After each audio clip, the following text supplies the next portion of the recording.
bisa. logika. Oh Makanya tidak, kau itu boleh logika. Itu logika. Bagaimana Itu logikanya bisa? logika. Itu logika. Enggak ilmiah itu. Makanya kau kebodohan. Kata siapa? Bulan di Kalau atas. Anda Itu kemudian bukan ilmiah. Itu kebodohan. dengarkan saya. Cara logikamu. Dengarkan saya baik-baik. Jangan karena agama Anda irasional, Anda mengatakan bahwa ketika pencipta langit dan bumi memberikan suatu mukjizat kepada hambanya, Anda mengatakan tidak masuk akal. Coba jelaskan secara ilmiah bisa membedakan. Sekarang secara ilmiah itu apa? Manusia ada. Manusia memiliki kekuatan, iya. Di balik kekuatan manusia itu ada kekuatan pencipta langit dan bumi yang mengatur aspek kehidupan di atas muka bumi ini. Ilmiah enggak? Ilmiah. Alam semesta ini diatur oleh Sang Yang Maha Kuasa. Ilmiah enggak? Ilmiah dong.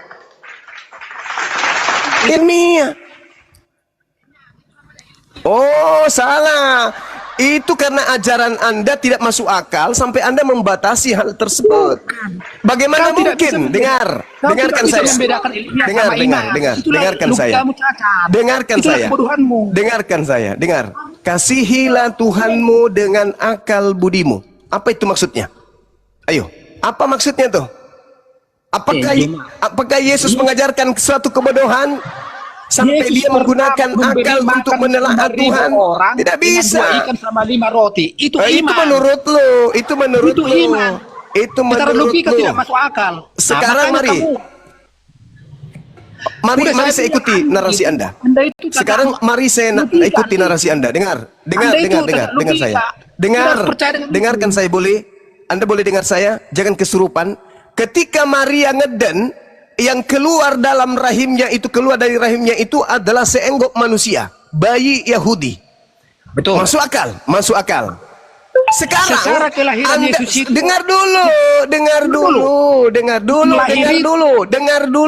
dulu, saudara, dengar. Habis ini Anda boleh berbicara 2 tahun tanpa berhenti. Oke?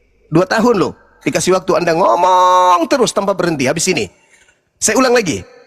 Keluarnya seorang manusia dari rahim Maria, masuk akal gak ketika dikatakan itu adalah manusia yang keluar? Masuk akal. Tapi ketika kemudian Anda mengatakan yang keluar itu adalah Tuhan, masuk akal gak? Tidak masuk akal. Sekarang Anda memposisikan iman Anda di mana? Anda memposisikan iman Anda yang keluar dari rahim itu adalah Tuhan. Berarti yang koplak siapa? Iman Anda, kepercayaan Anda, keyakinan Anda yang koplak. Saya tanya Anda, definisi Tuhan menurutmu apa? Jangan ke situ. Enggak, biar kita jangan ke situ. Orang Indonesia. Nah, itulah kebodohanmu. Saudara putra, jangan kayak ini, jangan kayak bebek. Orang Indonesia. Pernah nggak manusia menuhankan uang? Saudara putra, ketika kita berbicara tentang Tuhan dalam perspektif agama, kita nggak perlu lagi mengatakan, kau ngerti nggak arti definisi Tuhan itu apa? Nggak perlu. Kita harus menyadari, ketika kita berbicara mengenai Tuhan, berarti yang objek yang kita sembah, hakikat yang kita sembah. Itu loh. Nggak usah lagi, Tuhan itu apa? Tuhan itu apa? Nggak perlu. Itu ajaran ece-ece itu. Anda dengan saya bertuhan. Titik. Tuhan Anda disebut Kristus. Siapa yang memproklamirkan? Siapa yang mengajarkan? Tuhan itu bernama Kristus. Paulus. Objek yang dimaksud Paulus sebagai Tuhan itu yang mana? Tanya kepada Paulus. Paulus, yang kau perkenalkan kepada orang-orang Athena, Tuhan yang mana? Tuhannya orang Yahudi atau Tuhannya orang Athena? Apa jawaban Paulus? Tuhannya orang Athena. Di mana dalilnya? Kisah Para Rasul 17 nomor 20, 21, 22. Aku melihat kalian menyembah kepada dewa-dewa yang tidak kamu kenal. Sebab ada tertulis di salah satu kuilmu, agnostos theos, Tuhan atau dewa yang tidak dikenal. Itulah yang aku perkenalkan kepadamu sekarang. Nah, Paulus mengakui dah bahwa dia memperkenalkan kepada orang Athena dewa yang selama ini mereka sembah. Sekarang pertanyaan saya, sebelum Paulus datang ke Athena, yang disembah oleh orang Athena Tuhannya Yahudi atau dewa-dewa nenek moyang mereka? Jawab. Jawab dulu. yang disembah oleh orang Athena, orang Roma sebelum Paulus datang mengajarkan agama Kristen, mereka menyembah Eloa Abraham, Eloa Ismail, Eloa Ishak, Eloa Yakub, Eloa Musa, atau menyembah kepada dewa-dewa nenek moyang mereka. Jawab. Silakan, kau boleh bicara 2 tahun, jangan berhenti. Ngomong. Malu kau kan? Malu. Ternyata yang Kristus itu yang diperkenalkan Paulus adalah dewa Yunani. Ayo. Malu kau kan? Malu.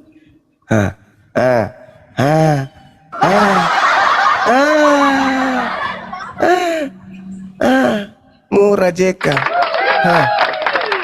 Malu kau kan? Nih, saya bantu kamu. Di dalam Kisah Para Rasul 17, nomor 19 saya mulai. Lalu mereka membawanya menghadap sidang Areopagos dan mengatakan, bolehkah kami tahu ajaranmu yang baru, wahai Paulus? Sebab engkau memperdengarkan kepada kami perkara-perkara yang aneh, wahai Paulus. Karena itu kami orang Athena ingin tahu, apa arti semua ajaranmu itu, wahai Paulus? Lalu Lukas mencatat, adapun orang-orang Athena dan orang-orang asing yang tinggal di situ tidak mempunyai waktu untuk sesuatu selain untuk mengatakan atau mendengarkan segala sesuatu yang baru dari Paulus. Paulus pergi berdiri di atas Areopagos dan berkata, nah saatnya Paulus beraksi nih. Apa kata Paulus? Hai orang-orang Athena, hai. Aku lihat bahwa dalam segala hal kamu sangat beribadah kepada dewa-dewa. Itu Paulus yang ngaku. Jadi sabar dulu. 10 detik aja, 10 detik. Sebab ketika aku berjalan-jalan di kotamu, aku Paulus melihat-lihat barang-barang pujaanmu. Aku Paulus menjumpai sebuah kuil dengan tulisan, kepada dewa yang tidak dikenal.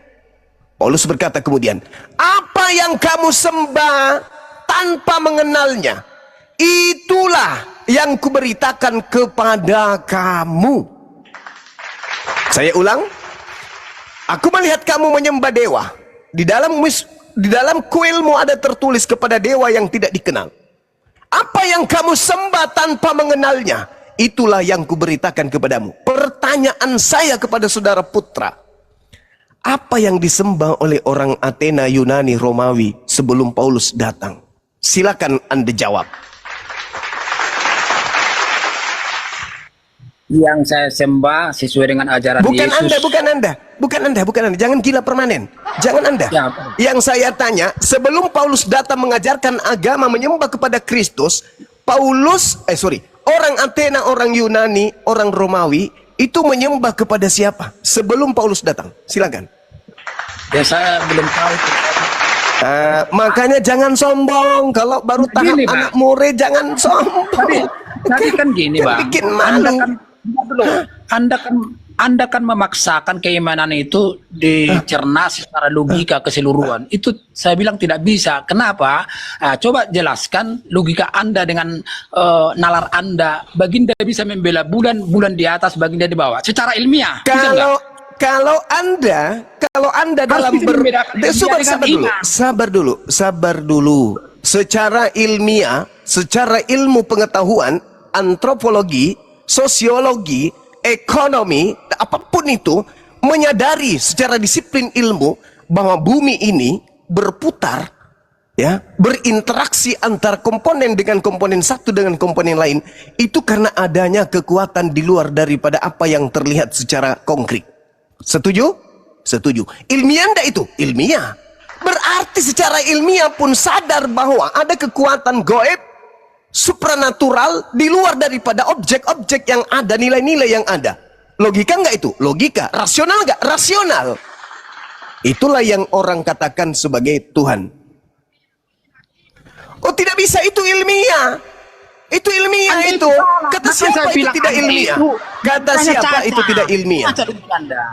Kata siapa itu tidak ilmiah? Itu ilmiah. Kita Kita tinggalkan itu. Kita tinggalkan itu karena Anda adalah Kristen dan saya adalah Muslim. Sabar. Bagaimana bisa Sabar. kamu Sabar. mengatakan itu Enggak usah ke ilmiah? situ dulu, enggak usah ke situ Bintang di dulu. bawah, bulan di atas. Coba.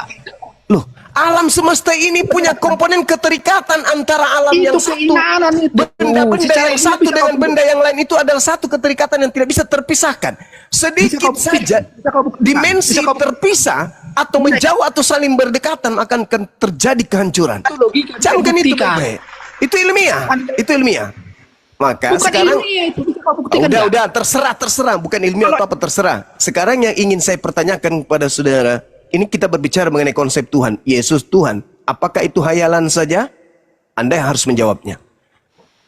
Paulus sebelum datang kepada orang Athena Yunani, Sebelum Paulus saya jawab, mengatakan, saya sabar mengakui dulu, bahwa itu bukan sabar logika dulu ya. saudaraku. Itu keinginan ya. Pertanyaan Kamu saya ulang karena Anda mencoba untuk lari dari kenyataan bahwa Kristen menyembah kepada agnostos theos.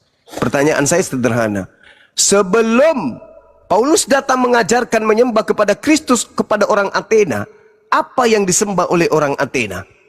Dewa-dewa, Tuhannya nenek moyang mereka, atau Tuhannya Nabi Musa? Jawab.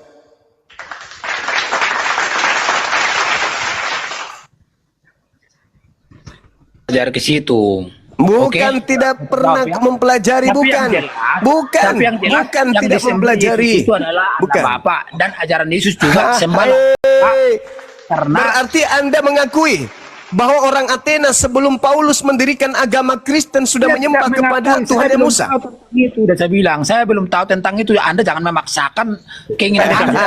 Sekarang saya tanya kepada Akhi Billy.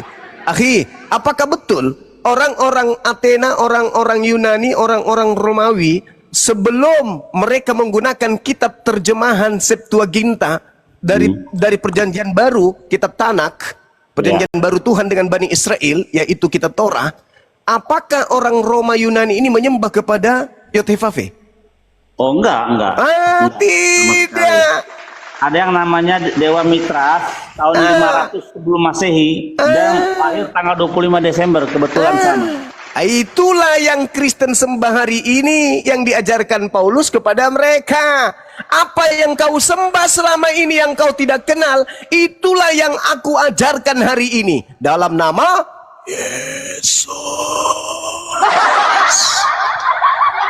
Jadi nama Yesus itu hanya dipakai untuk membungkus sembahan nenek moyang orang-orang Athena. Yesus mengatakan, waspadalah agar kalian jangan disesatkan, sebab akan datang banyak orang memakai namaku dan berkata, akulah Mesias. Jadi yang disembah dan sedikit lagi dirayakan oleh mereka adalah dewa agnostos theos yang disindir di dalam kitab Nabi Musa alaihissalam, Ulangan 13. Agnostos theos, dewa yang tidak dikenal. Itu makanya daripada kita melihat keadaan bumi semakin terpuruk dengan adanya peringatan lahirnya dewa matahari, lebih baik kita memperingati hari kebangkitan mu'allaf.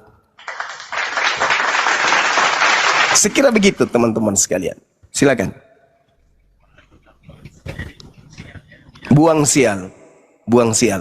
Biar bumi ini tidak kena kutuk Ya, dari jadi pencipta langit dan bumi. kamu cuma mengakui bahwa baginda itu bila bulan itu bukan ilmiah, itu keimanan, ya. Itu Nggak usah lagi. Keimanan itu. Jangan kau Itu paksakan lagi, ilmiah. itu Ilmiah itu masuk akal dan logika, bisa diterima nalar. Ada bukti, itu namanya ilmiah. Kenapa? Jalan di atas air, kan? Itu logika menentang hukum gravitasi gimana itu? Ya itulah kelebihan Yesus bisa jalan di air. Itulah kehebatannya. Beda dengan orang-orang lain, nabi-nabi yang lain. Lanjut, karena itu kehebatannya Yesus katanya. Berarti yang membelah bulan Bang Billy, orang ini lupa, dia bilang tadi nabi yang lain, berarti Yesus nabi ya? Itu. Iman bukan sama Yesus logika nabi ya? tidak bisa kalian bedakan. Yesus Makanya nabi. dengar Yesus dulu. nabi Makanya atau Tuhan ini? dengar dulu. Keimanan itu tidak bisa kita cerna secara logika dan nalar. Oh, itu iya. tidak akan bisa. secara Markus sempurna. 16, 18 itu bagaimana? Sekarang, Meminum Bang, racun, bisa nggak itu dengan iman itu? Lakukan Bagaimana dulu. bagaimana Markus logikanya? 16 nomor 17, Tanda-tanda Bagaimana ini akan menyertai orang yang percaya. Gua hero. Gua itu kan identik dengan mistis. Tapi Anda percaya dengan itu. Itulah iman. Itu kalau Anda mengatakan goa itu identik dengan mistis, ada korban manusia mati secara terkutuk dimasukkan ke dalam goa milik Yusuf Arimatea. 3 hari kemudian keluar jadi Tuhan.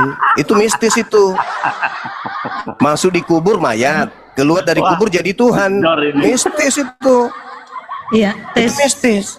Itu sama seperti pisang masuk ke dalam blender, keluar langsung jadi barongko. Ya, itulah iman, bukan ilmiah. Anda harus ngakuin. Gimana sekarang Keimanan begini? itu. Nabi Musa belah lautan itu ilmiah atau Makanya tidak? jangan kau paksakan keimanan itu semua logika. Itu kesalahan Anda.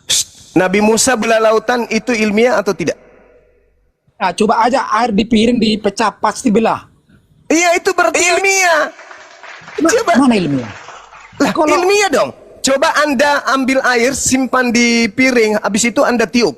Bisa nggak terbelah air itu? Terbelah. Iya, kalau Musa itu ilmiah, tapi kalau pindah ke bulan itu logikanya gimana? Bulan di atas. Apa bedanya? Apa bedanya dengan yang tadi? Pertanyaan saya. Pertanyaan saya.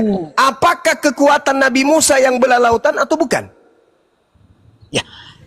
Iya, tapi kan ada medianya. Kok iya ada iya? tongkat. Kok iya iya? Kok iya Kan harus iya? ada medianya. Kok iya Media itu iya? kan tongkatnya itu. Kok iya iya? Kan ada medianya, media. Kok iya? Tapi kalau Kok membela iya? bulan itu apa medianya? Pencipta Masuk akal langit nggak? dan bumi yang menginginkan itu kok. Itulah keimanan, bukan ilmiah. Loh, bukan itu keimanan. logika. Di samping keimanan Itulah juga logika. kata logika Anda Tidak juga. bisa Anda logika. mengakui. Anda itu Saudara, kata tidak logika. bisa logika itu dipisahkan dengan iman. Tidak bisa. Tidak Kalau semua ada keimanan logika. itu bisa dicerna secara logika. Oh, salah, Akan salah bisa. Anda, salah Bisa Anda, cerita salah. sama Anda. Itu Bagaimana karena logikanya Anda bisa Kristen. membela? Itu karena Anda Tidak ada Kristen. medianya. Coba Itu jelaskan. karena Anda Kristen. Itu karena Anda Itulah Kristen. kedua Anda itu. Enggak apa-apa, yang penting saya tidak beriman kepada makhluk yang artinya kau keluar nggak dari bisa tanah membedakan jadi mana Tuhan. ilmiah, mana logika, mana yang Tidak bisa, saudara. Sekali lagi, dengarkan saya. Dengarkan saya. Dalam Islam, iman dan akal harus sejalan. Dalam agamamu, iman dan akal wajib tolak menolak. Beda. Jangan kau nilai agama Islam dengan nilai agamamu. Sekali lagi saya katakan, di Islam iman dan akal harus seia sekata. Kalau di Kristen, iman dan akal harus tolak menolak. Itu fakta real. Apa yang masuk akal di agamamu? Ada? Tidak ada yang masuk akal di agamamu. Tunjukkan satu hal yang rasional dalam agamamu. Tunjukkan. Satu saja yang masuk akal dalam agamamu. Saya bayar nih kalau ada. Satu aja. Ayo. Apa yang masuk akal dalam agamamu? Tunjukkan satu. Apa? Maksudnya gimana? Gila kan? Kau nggak bisa karena memang agamamu bertolak belakang dengan akal. Udah. Kenapa nggak masuk akal? Sekarang kau tunjukkan apa yang masuk akal dalam agamamu. Satu Ya, aja. banyak. Atau Banyak sepotong lah. aja, sepotong aja. Banyak. Apa Artinya itu? berbuat baik kepada orang lain. Itu semuanya manusiawi. Kambing juga bisa kalau Itu itu. manusiawi. Dari agamamu. Yang berasal Karena- dari agamamu. Yang murni dari agamamu, yang masuk akal itu apa? Yang masuk akal, yang murni dari agamamu, apa? Banyak. Mengorbankan manusia, itu masuk akal. Hah? Manusia melahirkan pencipta langit dan bumi, itu masuk akal. Hah? Tuhan keluar dari kubur, itu masuk akal. Karena memahami ajaran itu secara logika, makanya kalian umat yang tertinggal. Makanya pertanyaannya kan logika. Pertanyaan saya, apa yang masuk logika di dalam agamamu? Satu aja kalau ada, aku beli, aku jadikan obat. Banyak. Kalau ada, Banyak. apa? Salah satunya, satu aja. Ular makan debu? Banyak. Gimana sih? Apa? Ya sama kayak ajaran Yesus itu masuk akal kan? Masuk angin, itu bukan masuk akal. Sekarang pertanyaan saya, yang dari agamamu Gini, jangan bawa gini. Yesus. Yesus itu tokoh Yudaism. Yang saya tanya bukan yang masuk angin, yang masuk akal dari agamamu satu aja kalau ada. Banyak lah. Iya Artinya banyak kalau banyak. Ini kalau kita apa? berbuat baik kepada orang lain, Bukan itu kan itu yang dimaksud. ajaran Yesus itu. Orang yang tidak beragama saja bisa melakukan itu. Kambing juga berbuat baik, ayam, sapi berbuat baik. Yang saya tanya Memang yang murni, itulah kebutuhan. yang Mana murni pernah dari kau agamamu berbuat selain yang baik? masuk angin Mana saja, pernah yang masuk berbuat akal baik? apa? Memang Apa, kau apa?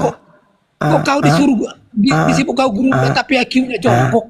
Mana yang masuk akal dalam agamamu? Satu aja yang masuk akal dalam agamamu itu Nah, apa? gini, kenapa Anda dibikin predikatnya gurunda? Malah menangis. Anda itu cacat. Nggak ada. Mana pernah kambing berbuat baik? Mana pernah ayam berbuat baik? Wajarlah Kemana ketika Anda narasimu? mengatakan, wajar kalau Anda mengatakan bahwa Sama iman dulu itu pernah- harus tidak pernah masuk membuat akal. agama. Kan pernah Gitu. membuat agama Tuhan. Gitu ya. Jadi sekali lagi saudaraku Putrajaya, Tuhan telan pernah membuat agama. pahit bahwa tak ada satupun Agama itu bikinan dalam manusia, bukan- prosesi agama Anda itu masuk akal. Satupun tak ada. Satupun. Bahkan sampai masuk surga kalian menjadi mempelai wanita itu saja sudah tidak masuk akal. Tapi Anda itu Oke. cacat logika. Dulu pernah kau bilang Anda Tuhan masuk pernah ke dalam beragama. surga, Anda Mana pernah menjadi Tuhan mempelai beragama. wanita itu bikinan sudah tidak masuk manusia. akal. Agama itu Bagaimana kata mungkin beda. di bumi Anda memiliki ucok, nanti di sana Anda menjadi mempelai wanita? Gimana ceritanya itu? Laki-laki berbulu, betisnya, dadanya berbulu, jadi mempelai wanita itu gimana ceritanya? Tidak masuk akal, tidak ada yang masuk akal dalam agama Anda itu. Masa kambing berbuat baik? Masa kau berbuat baik? Gimana IQ-mu? Longor kau itu. Katanya kamu gerunda. Makanya murid-murid kamu bodoh Curhat semua. sendiri, ngomong sendiri dia. Izin, ini kayaknya kita turunkan aja. Nggak ada poin nih ngomong apa muter-muter ini. Iya. Turunkan aja Bang Gurunda ya. Iya. Udah di bawah aja lah kau. Apa yang kau ngomongin nggak jelas. Silakan IQ rekan itu. Kristen yang lain. Persilakan yang pinter lah yang naik. Jangan yang jamaat. Aduh, baca Bible nggak Saya izin pernah. salam dulu ya. Assalamualaikum silakan, warahmatullahi wabarakatuh. Waalaikumsalam. Waalaikumsalam warahmatullahi wabarakatuh. Dinda Ardiansa, Assalamualaikum warahmatullahi wabarakatuh. Waalaikumsalam warahmatullahi wabarakatuh. Gurunda Zuma. Assalamualaikum teman-teman semuanya. Waalaikumsalam warahmatullahi Bang Ardiansa. Selamat hadir kembali ya Bang Dian. Selamat Ya. Hari Mu'alaf sedunia besok 25 Desember. Allahu Akbar, Masya Allah. Masya Allah. Walillahilhamd. Buat yang Kristen ini apa permintaan banyakkan dari Muslim. Yang Muslim mohon di hold dulu. Kita berikan mumpung ada Gurunda kita semua berkumpul ini. Yang Muslim dulu, yang Kristen dulu saya dipersilakan Duet naik dulu. maut ini, Bung Dian. Duet maut monoteis ini. Bang Billy Judaism, Bang Zuma Muslim. Duet maut monoteis ini. Sebetulnya tadi tuh di bawah tuh ada namanya Eclipse itu bagus. Dia cukup pinter data, tapi ya ini kebetulan ada Bang Billy, ada Bang Zuma nih. Dia bawa kejadian 126, kejadian 1 nomor 3 itu ada Tritunggal menurut dia gitu kan. Itu dia. Silakan yang tapi kita naikkan dulu nih, ada Ayah Saipul. Naik dulu nanti saya turun kalau begitu. Naik dulu Ayah. Oh ada Ayahanda Saiful. Maaf saudara-saudara, saya juga nggak lama. Kebetulan saya ada kegiatan. Waalaikumsalam warahmatullahi wabarakatuh. Saya harus ke bank. Ya, alhamdulillah sehat. Yang pasti saya sudah senang ada Putri Sulawesi, Masya Allah. Artinya sudah ada penyeimbang dari tanah leluhur saya. Seorang wanita yang juga ikut dunia upload. Mudah-mudahan bisa eksis istiqomah. Insya Allah. Menjauhkan diri dari teman-teman, dari rekan-rekan yang tapi luruskan aja niat kita. Beleng-beleng Luruskan niat kita. Yang beleng-beleng ya. Iya, Masya Allah. Iya. Karena di dunia apologet itu kadang ombaknya itu kenceng, Turun. kadang juga ombaknya tenang, tapi menghanyutkan. Jadi harus Iya, jaga iya, diri. paham. Mohon supaya jangan terkontaminasi. Ada orang yang sekarang itu penting sudah belajar, udah merasa dirinya mahasiswa, itu aja terus dibilang untuk menjatuhkan orang, aku ini mahasiswa, aku ini sarjana, profesor, ya, semua yang kalah semuanya. Itu jangan diikuti, ukhti. Kita ya Saya sebagaimana benar. Sirik Napace, orang Sulawesi Sirik Napace itu harus kita perjuangkan. Apa Iya, yang kita luar biasa. ucapkan di mulut harus sesuai dengan perbuatan di belakang. Insya Allah. Gitu ya, ukhti ya. Salam kenal dari Siap saya, Bang salam Zuma. hormat dari saya. Salam kenal juga. Bang Iya, Zuma nanti kalau misalnya, iya Bang gimana? Zuma di Maros kah atau di mana sekarang? Saya di Zudiang, daerah terkecil di Dubai. Dia sudah ke utara, Dubai kota, Oke. tapi daerah Di terkecil. Sudiang. Oke, Iya. baik. Kalau Ukhti di mana? Saya di Barombong, Bang Zuma. Mati Mija. Alas ya anak kau. Woi, Barombong, apa kabar? Orang Taeng yang Barombong. ada di sana, Masya Allah. Iya, di Orang Goa, Taeng, tak? teman-teman Barombong. silat saya yang ada di Taeng. Ada orang Barombong di sini. Inain dari Taing, inain. Ada ko dong temanku tapi amoteram mi deng ila dengila Dengila. dengila Dengila ganta. sahabat kun jogo dong siaga Masya Allah. saya pernah sama dalam satu produk film 40 pahlawan 40 dari kerajaan Goa. Nah, kebetulan kami sama-sama menggeluti dunia bela diri. Dia dari silat, saya dari itu, ya gitu. Ukti. Iya. Masya Allah. Ini juga Bang Goto orang sini juga. Iya, Bang Goto sering hadir di sini kok. Bang Ardiansa. Alhamdulillah. Iya. Ya, saya menginginkan anak-anak Sulawesi ini bangkit kemudian menyuarakan tiada Tuhan selain Allah. Di luar daripada Allah itu bukan Tuhan. Insya Allah istiqomah, insya Allah. Amin, amin. Amin. Nanti kalau ada apa-apa berkomunikasi aja kita. Amin. Itu karena nomor. Kita membutuhkan teman-teman pejuang. Dari Bone sudah ada. Dari Bone, Niakmi, Baturi Bone, Niakmi. Dari Kendari ada Tommy, dari Palu ada Tommy, dari Torajan Tasung kami kacamata anak. Apa Bipoeng? Orang disegani beliau ini. Bang Goto ini orang disegani di kalangan beliau. Sekira begitu sahabat-sahabat sekalian. Baik, Bang saya Suma. senang, saya bangga hari ini ya kendaraan saya bertambah satu. Nanti kalau misalnya saya bangun pagi habis sholat subuh, saya keliling tak ada kendaraan. Nah, ini ada kendaraan. Mudah-mudahan bisa menjadi rumah yang nyaman bagi kita. Amin, ya Rabbal Masya Allah. Alamin. Masya Allah. Baik, Terima kasih Ahi sudah Billy. hadir Bang Zuma. Syukran Ahi, terima kasih. Saya tutup mic-nya karena saya ada kegiatan. Silakan dilanjut. Jangan terganggu dengan keberadaan saya di sini ya teman-teman. Iya. Jangan risih dan seterusnya. Anggap saja saya adalah pelengkap penderita dari semua perjuangan kita. Saya tutup Allahu sementara. Akbar. Assalamualaikum warahmatullahi wabarakatuh. Lanjutkan. Waalaikumsalam warahmatullahi wabarakatuh. Masya Allah. Saya izin masuk sedikit ya, karena tadi bicara budaya Yahudi, kebetulan ada Bang Billy di sini ya. Oke, karena saya pemerhati budaya Yahudi ya, saya bicara sedikit tentang budaya Yahudi ya. Tapi saya akan mulai dari kata manipulasi ya. Ya, jadi kata manipulasi itu peralatan untuk melakukan manipulasi itu adalah berbohong, kan begitu. Salah satunya. Jadi kawan-kawan ya, peristiwa penyaliban Yesus itu sebenarnya peristiwa yang direkayasa ya oleh bapak-bapak gereja di abad keempat ya, karena peristiwa ini baru diceritakan sebagai alat untuk penebusan dosa itu nanti di abad keempat kawan-kawannya, karena abad ke-1 hingga abad ke-3 ya peralatan ini belum digunakan, kan begitu. Jadi begini kawan-kawan, dalam budaya Yahudi itu ada beberapa hari raya ya yang memang mengorbankan domba atau kambing ya. Nah, kita bisa lihat di Bilangan 29 ayat 1 hingga 11, Imamat 16 ayat 1 sampai yang terakhir.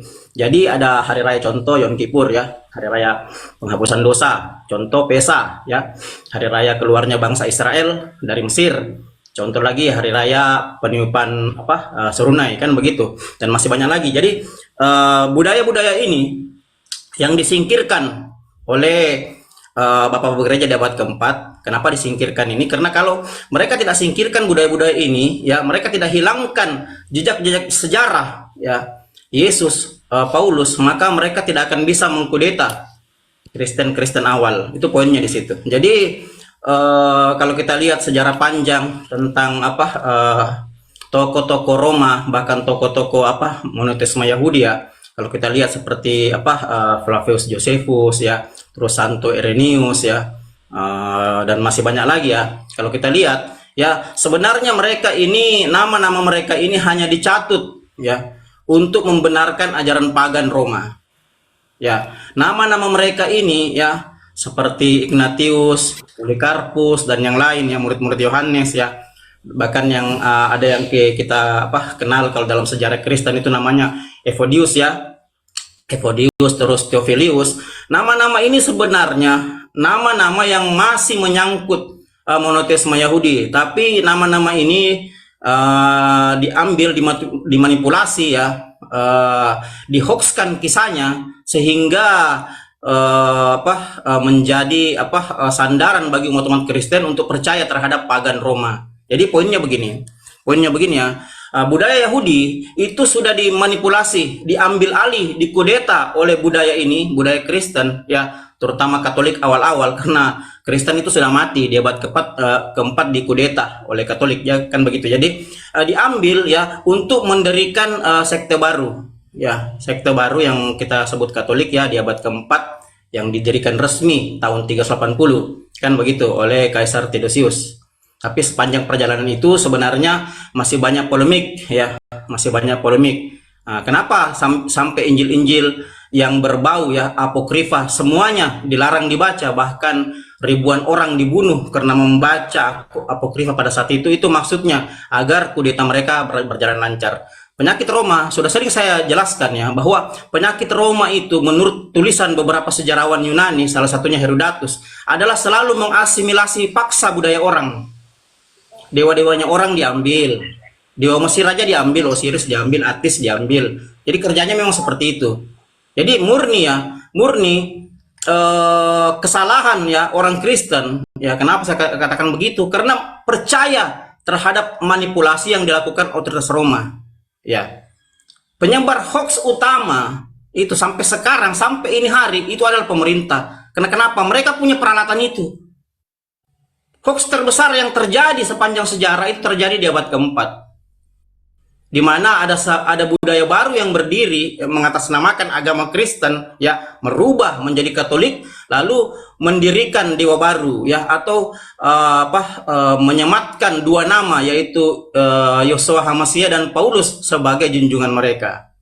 Jadi ini murni kesalahan abad keempat kawan-kawannya, karena abad keempat ini mengaburkan semua sejarah kedua tokoh ini. Kalau abang belajar Paulus siapa bapaknya ya, siapa mamanya ya, di mana kuburannya, itu tidak akan Anda dapat. Kenapa? Semuanya dihilangkan oleh otoritas Roma. Yang perlu kita pahami bersama. Jadi poin dari sini ya, bahwa otoritas Roma pada saat itu mendirikan sekte baru dengan memanipulasi seluruh sejarah ya, membuat hoax, mengambil nama tokoh-tokohnya untuk kepentingan otoritas.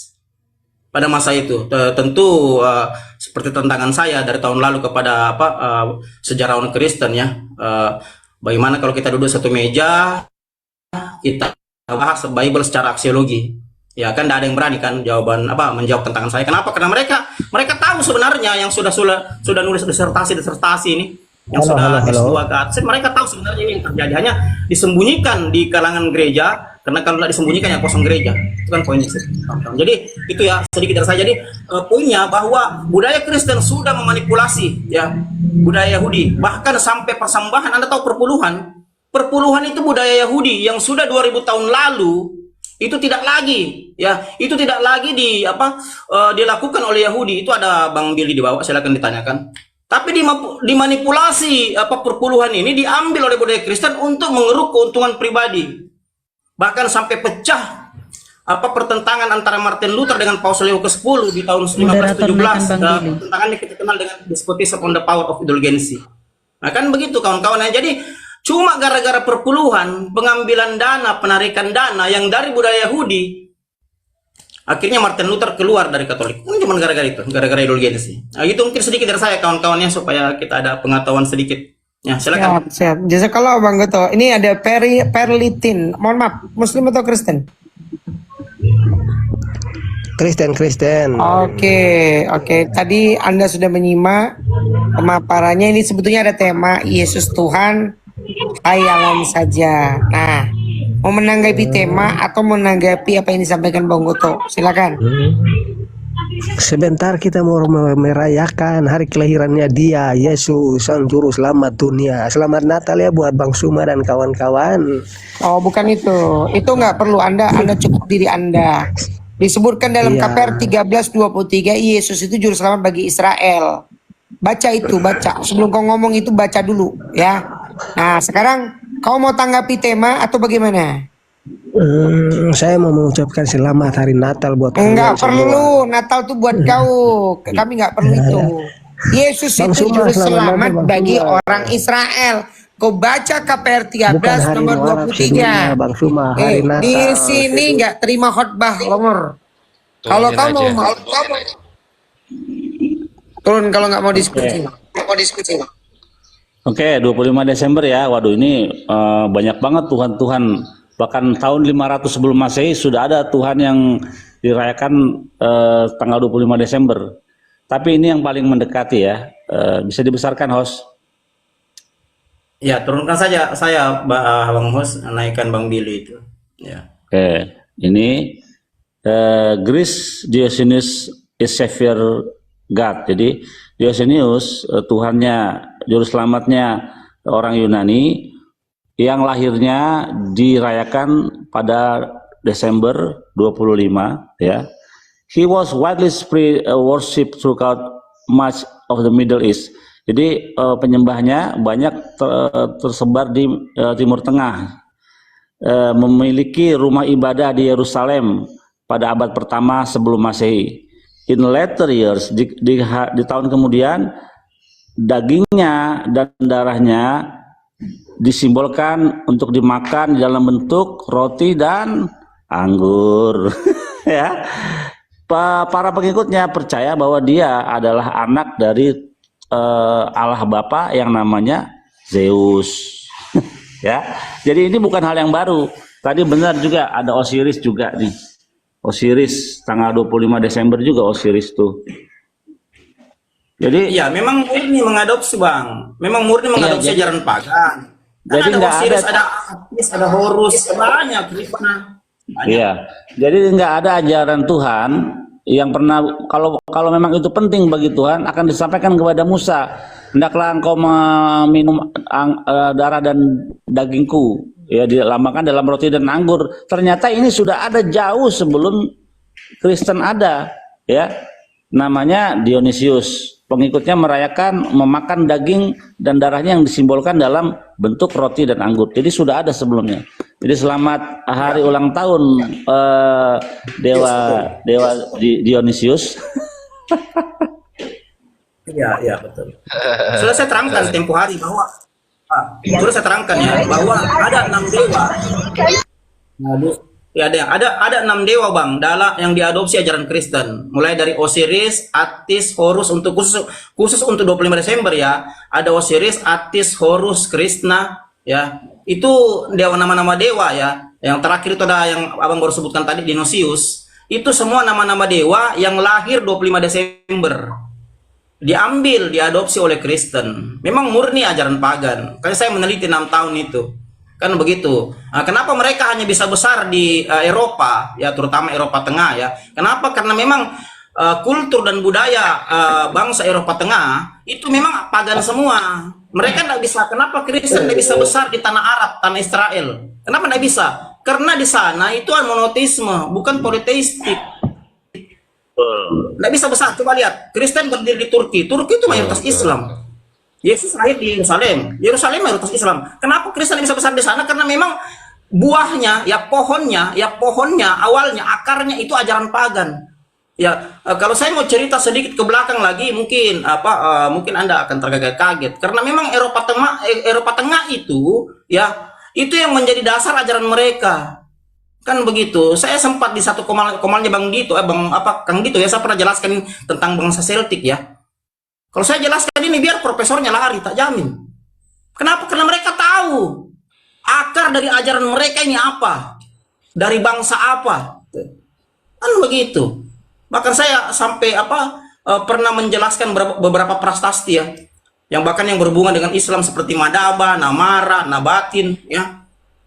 Kan begitu. Makanya mereka tidak berani bahas Bible dengan saya dari sisi aksiologi. Kapok mereka.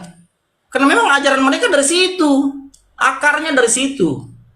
Itu poinnya. Kita bisa bukti, kita punya 1001 alasan bahwa Kristen ajaran pagan memang pagan berbalut agama.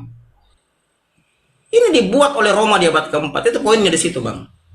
Ya, jadi tadi kita Bang Zuma tadi berhenti di korban. Nah, ini penting ini.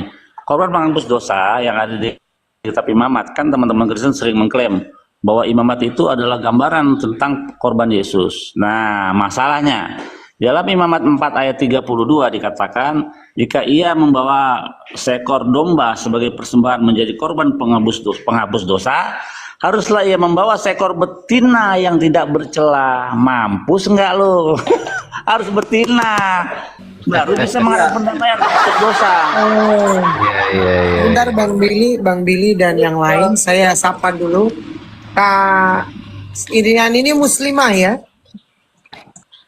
Muslimah mualafah sepertinya Iriani Manurung ini. Assalamualaikum, Inang Manurung. Cek Kak Iriani monitor. Oke, saya ke Sankak ini muslim atau Kristen? Halo, Sankak muslim atau Kristen? Sangkakala. Sangkakala nih ya, sangkakala. Oh, Sankakala. Oke. Ini tidak ada kalau tidak ada respon, saya akan turunkan ya. Sankakala muslim atau Kristen? Oke. Jadi saya lanjut sedikit dulu Pak Ustadz ya. Jadi begini kawan-kawan ya. Oke. Yesus dengan para Hawariun 12 muridnya itu tidak pernah mengajarkan ada korban penebus dosa manusia. Yesus itu mengajarkan ritual fidui di Yom Kippur, itu ada Bang Billy di atas ya. Jadi ritual fidui itu ya bagaimana kita bertobat ya agar dosa kita dihapus, kan sudah dijelaskan dalam Matius 18 ayat 3 itu. Kan jelas ayatnya itu kan di situ. Selamat Yesus pagi. tidak pernah mengajarkan begitu. Ada tebus dosa pakai apa? Pakai darah manusia, tidak ada, semuanya darah hewan. Kita disuruh bertobat itu. Kan begitu, kawan. Ini yang masalah, karena budaya ini dimanipulasi, dibuat hoax ya, diganti, diasimilasi paksa gitu loh. Tokoh-tokohnya dibuat hoax semua. Kan begitu. Ini yang masalah bagi mereka nih. Kalau kita melakukan deep learning atau studi dalam ya tentang sejarah Kristen, akan ketahuan, kebongkar semua ini. Kita nilai dari segi budaya, sisi budaya ya. Kan begitu, kawan-kawan. Hanya sulit karena kalau saya berbicara, saya kadang menggunakan istilah-istilah apa yang mungkin kawan-kawan kurang paham, kan begitu. Jadi kalau di kalangan akademisi Bang ya, jadi sesuatu yang sudah teraksioma itu tidak mungkin digeser ya.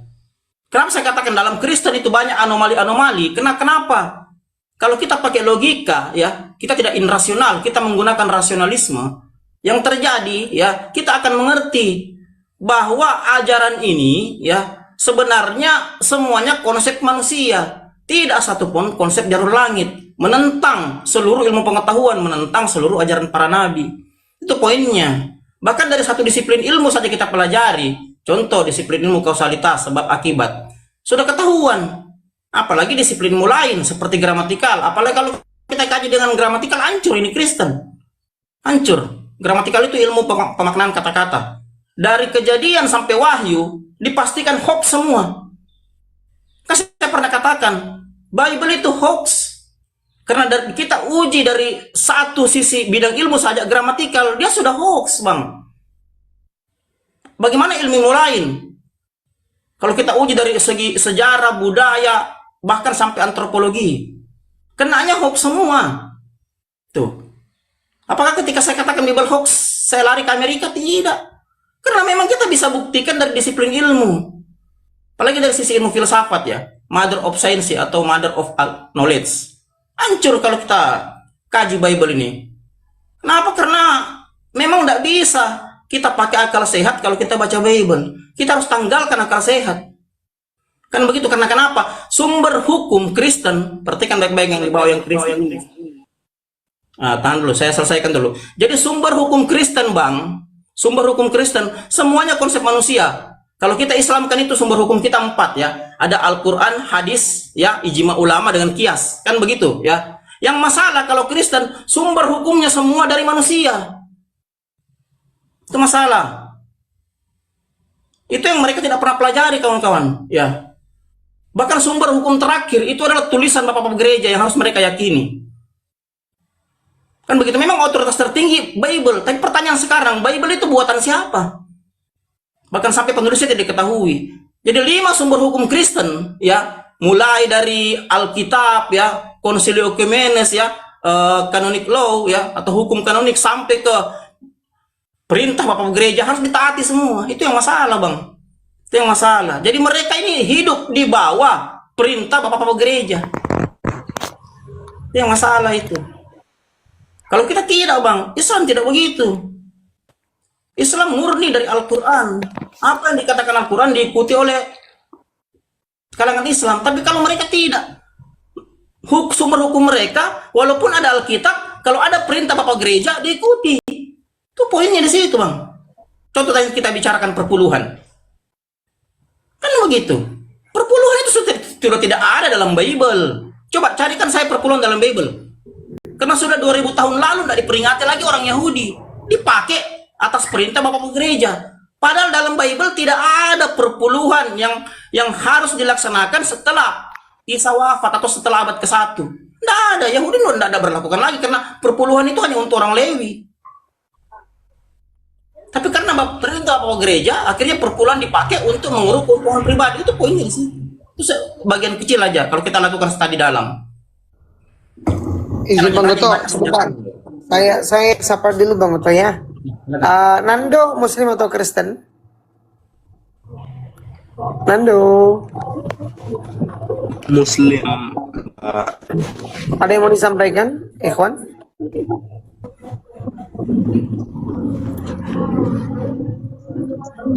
Halo? Cuma Izin dibawa dulu. dengerin aja. Oh siap, dibawa dulu Bang ya. Terima kasih. Assalamualaikum. Dibawa aja, Pak. Budiarto, mohon maaf Muslim atau Kristen, Budiarto Anda minta naik. Muslim. Ada yang mau disampaikan? Saya menyimak saja ini. Oh, Anda Anda Jumatan atau ke gereja? Ya Jumatan toh namanya Muslim. Oh, gitu. Ada yang mau disampaikan, Bang? Saya cuma menyimak saja karena kalau begitu izin di bawah ya. Mendengarkan seperti ini. Sekedar menambah ilmu, memperdalam juga namanya pemahaman. Oke. Bang izin ya, saya minta ini slotnya 2 buat yang Kristen gitu ya. Izin di bawah dulu Bang ya, menyimaknya di bawah Bang ya. Assalamualaikum. Waalaikumsalam. Ya, oke. Silakan yang Kristen yang mau diskusi saya persilakan naik. Ya, mungkin saya tunggu karena kalau saya di atas mungkin Kristen ada yang mau naik tuh. Nanti aja Bang. Ini kata Bang Goto betul tentang ma'asyar atau perpuluhan. Assalamualaikum. Saya Muslim cuman mau bertanya yang agak fundamental. Perihal kitab Barnabas, saya pernah baca Barnabas cuman nggak sampai tuntas. Sekitar setengah kitab lah.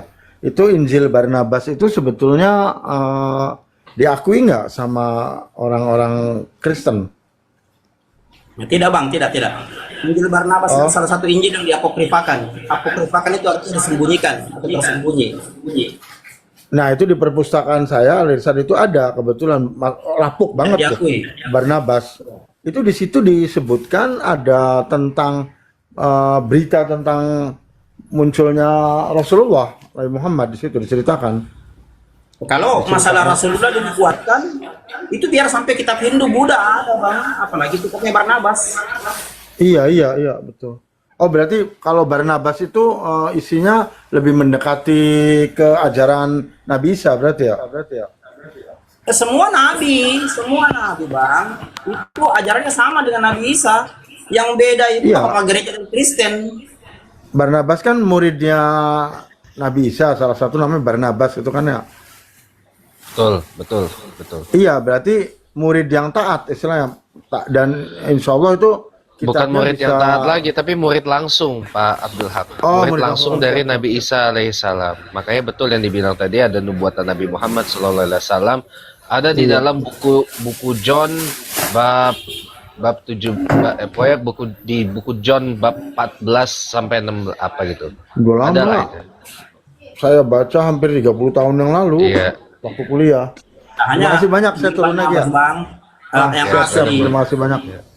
Ya, itu Injil Barnabas yang asli itu sudah tidak ada, Bang. Siap. Yang masalah itu Injil Barnabas itu ada terjemahannya, ya, ada terjemahannya dilakukan di Spanyol. Ini jangan diikuti Bang ya. Jangan, Karena Injil kalau Barnabas itu. ini palsu. Kalau Injil Barnabas yang asli, Bang Goto, itu adanya di Istanbul, dipajang di Ya, yang sana. asli itu di Museum Top Captive. Dia di Istanbul itu. Di Istanbul. Turki. Itu yang asli. Turki, Iya, siap, Istanbul. siap. Berarti yang beredar itu ada penyelewengan juga ya berarti. Ada palsu Bang yang di Spanyol. Ada, hati-hati itu. Kudu hati-hati itu. Oh, siap, siap, siap. Terima kasih banyak Jangan informasinya. dibaca yang itu. Itu sih saya butuhkan itu. Berarti Iya. tidak bisa dijadikan rujukan ya. Kecuali kita Nggak bisa Bang. sekolah teologi. Ya, siap, siap. Makasih Palsu. banyak. Nyimak lagi di Siap. bawah. Terima kasih Oke. banyak. Jazakallah khair. Oke. Iya, iya, Bu iya. host minta diturunkan lagi Bu host. Terima kasih Siap, banyak. siap, ya. siap. Iya, iya, iya, iya, iya, iya, iya. Ada tamu nih, Dian. Tanya sejarah Kristen. Waalaikumsalam warahmatullahi. Ini dia termasuk yang nggak pernah baca Bible pakai roh kardus, salah satunya beliau ini. Terima kasih Bunda Arisan. Ya, Izin bertanya sama Bang Billy. oh lanjut, silakan. Bang Billy, Sebentar Bunda. Ini ada sabda langit, ini Muslim atau Kristen sabda langit? Sabda langit. Assalamualaikum. Assalamualaikum. Selamat pagi semua. Oh, Anda Muslim atau Kristen? Alhamdulillah Muslim. Ada yang mau disampaikan? Waalaikumsalam warahmatullahi wabarakatuh. Ada yang mau disampaikan? Sedikit, ya sedikit saja. Nanti saya di bawah ya. Cuman mau bertanya sama Bang Billy. Silakan, silakan. Tapi sebentar ya, tadi Kalau Bunda mau Arisan dulu ya, sebentar. Silakan Bunda Arisan. Oke. Bang Billy izin ya. Mumpung ada Bang Goto, Dinda Dian di sini dan yang lainnya, mohon agar Bang Billy menjelaskan lebih detail tentang penebusan dosa di dalam konsep Yahudi, baik itu dosa yang disengaja maupun dosa yang tidak sengaja. Yang kedua, maaf ya borongan, tentang penebusan dosa yang di dalam konsep Kristen itu adalah Yesus itu sendiri. Terus yang ketiga itu tentang Tuhan menjadi manusia. Terus terang Bang Billy, itu saya sebagai Muslim itu merasa sakit ya dengan adanya ketiga konsep tersebut yang ternyata itu justru tidak dimiliki oleh Yahudi sebagai ajaran yang tauhid sifatnya. Tolong Bang Billy, dan saya juga harapkan teman-teman semuanya agar sering-sering mengangkat masalah ini agar apa ya, tauhidnya Yahudi itu tetap terjaga dan tampak dengan jelas pagannya Kristen. Makasih. Silahkan berduet atau bersama-sama. Iya, oke. Jadi soal korbanot ya atau korban atau sebenarnya terjemahnya kurang pas ya, karena kata karban itu diambil dari kata karof, artinya come close, datang mendekat gitu. Kenapa mendekat? Karena sudah kejauhan begitu. Jadi datang kembali kepada fitrahnya untuk menjadi hidup yang benar gitu, sesuai dengan Taurat. Itu arti daripada karban sebenarnya. Nah, di dalam karban atau yang diterjemahkan sebagai korban itu hanya memakai darah hewan ya, yang dikorbankan itu hewan. Kalau nggak ada lembu, terus bisa juga domba atau kambing. Nah, kalau dia nggak mampu lagi, termasuk orang nggak mampu, dia bisa pakai burung. Kalau dia nggak mampu lagi, ada pakai tepung itu.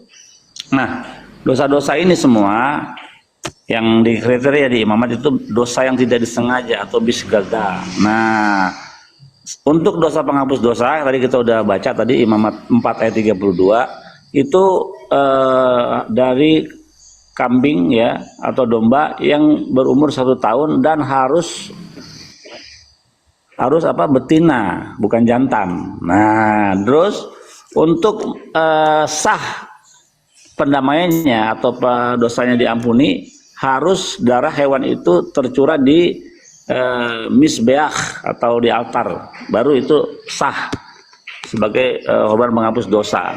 Nah, dari seluruh itu semuanya kriteria bagi dosa yang tidak disengaja. Nah, bagaimana dengan dosa yang disengaja? Hukumannya mati. Nah, ada nggak remedinya? Ada nggak obatnya? Ada. Dengan apa?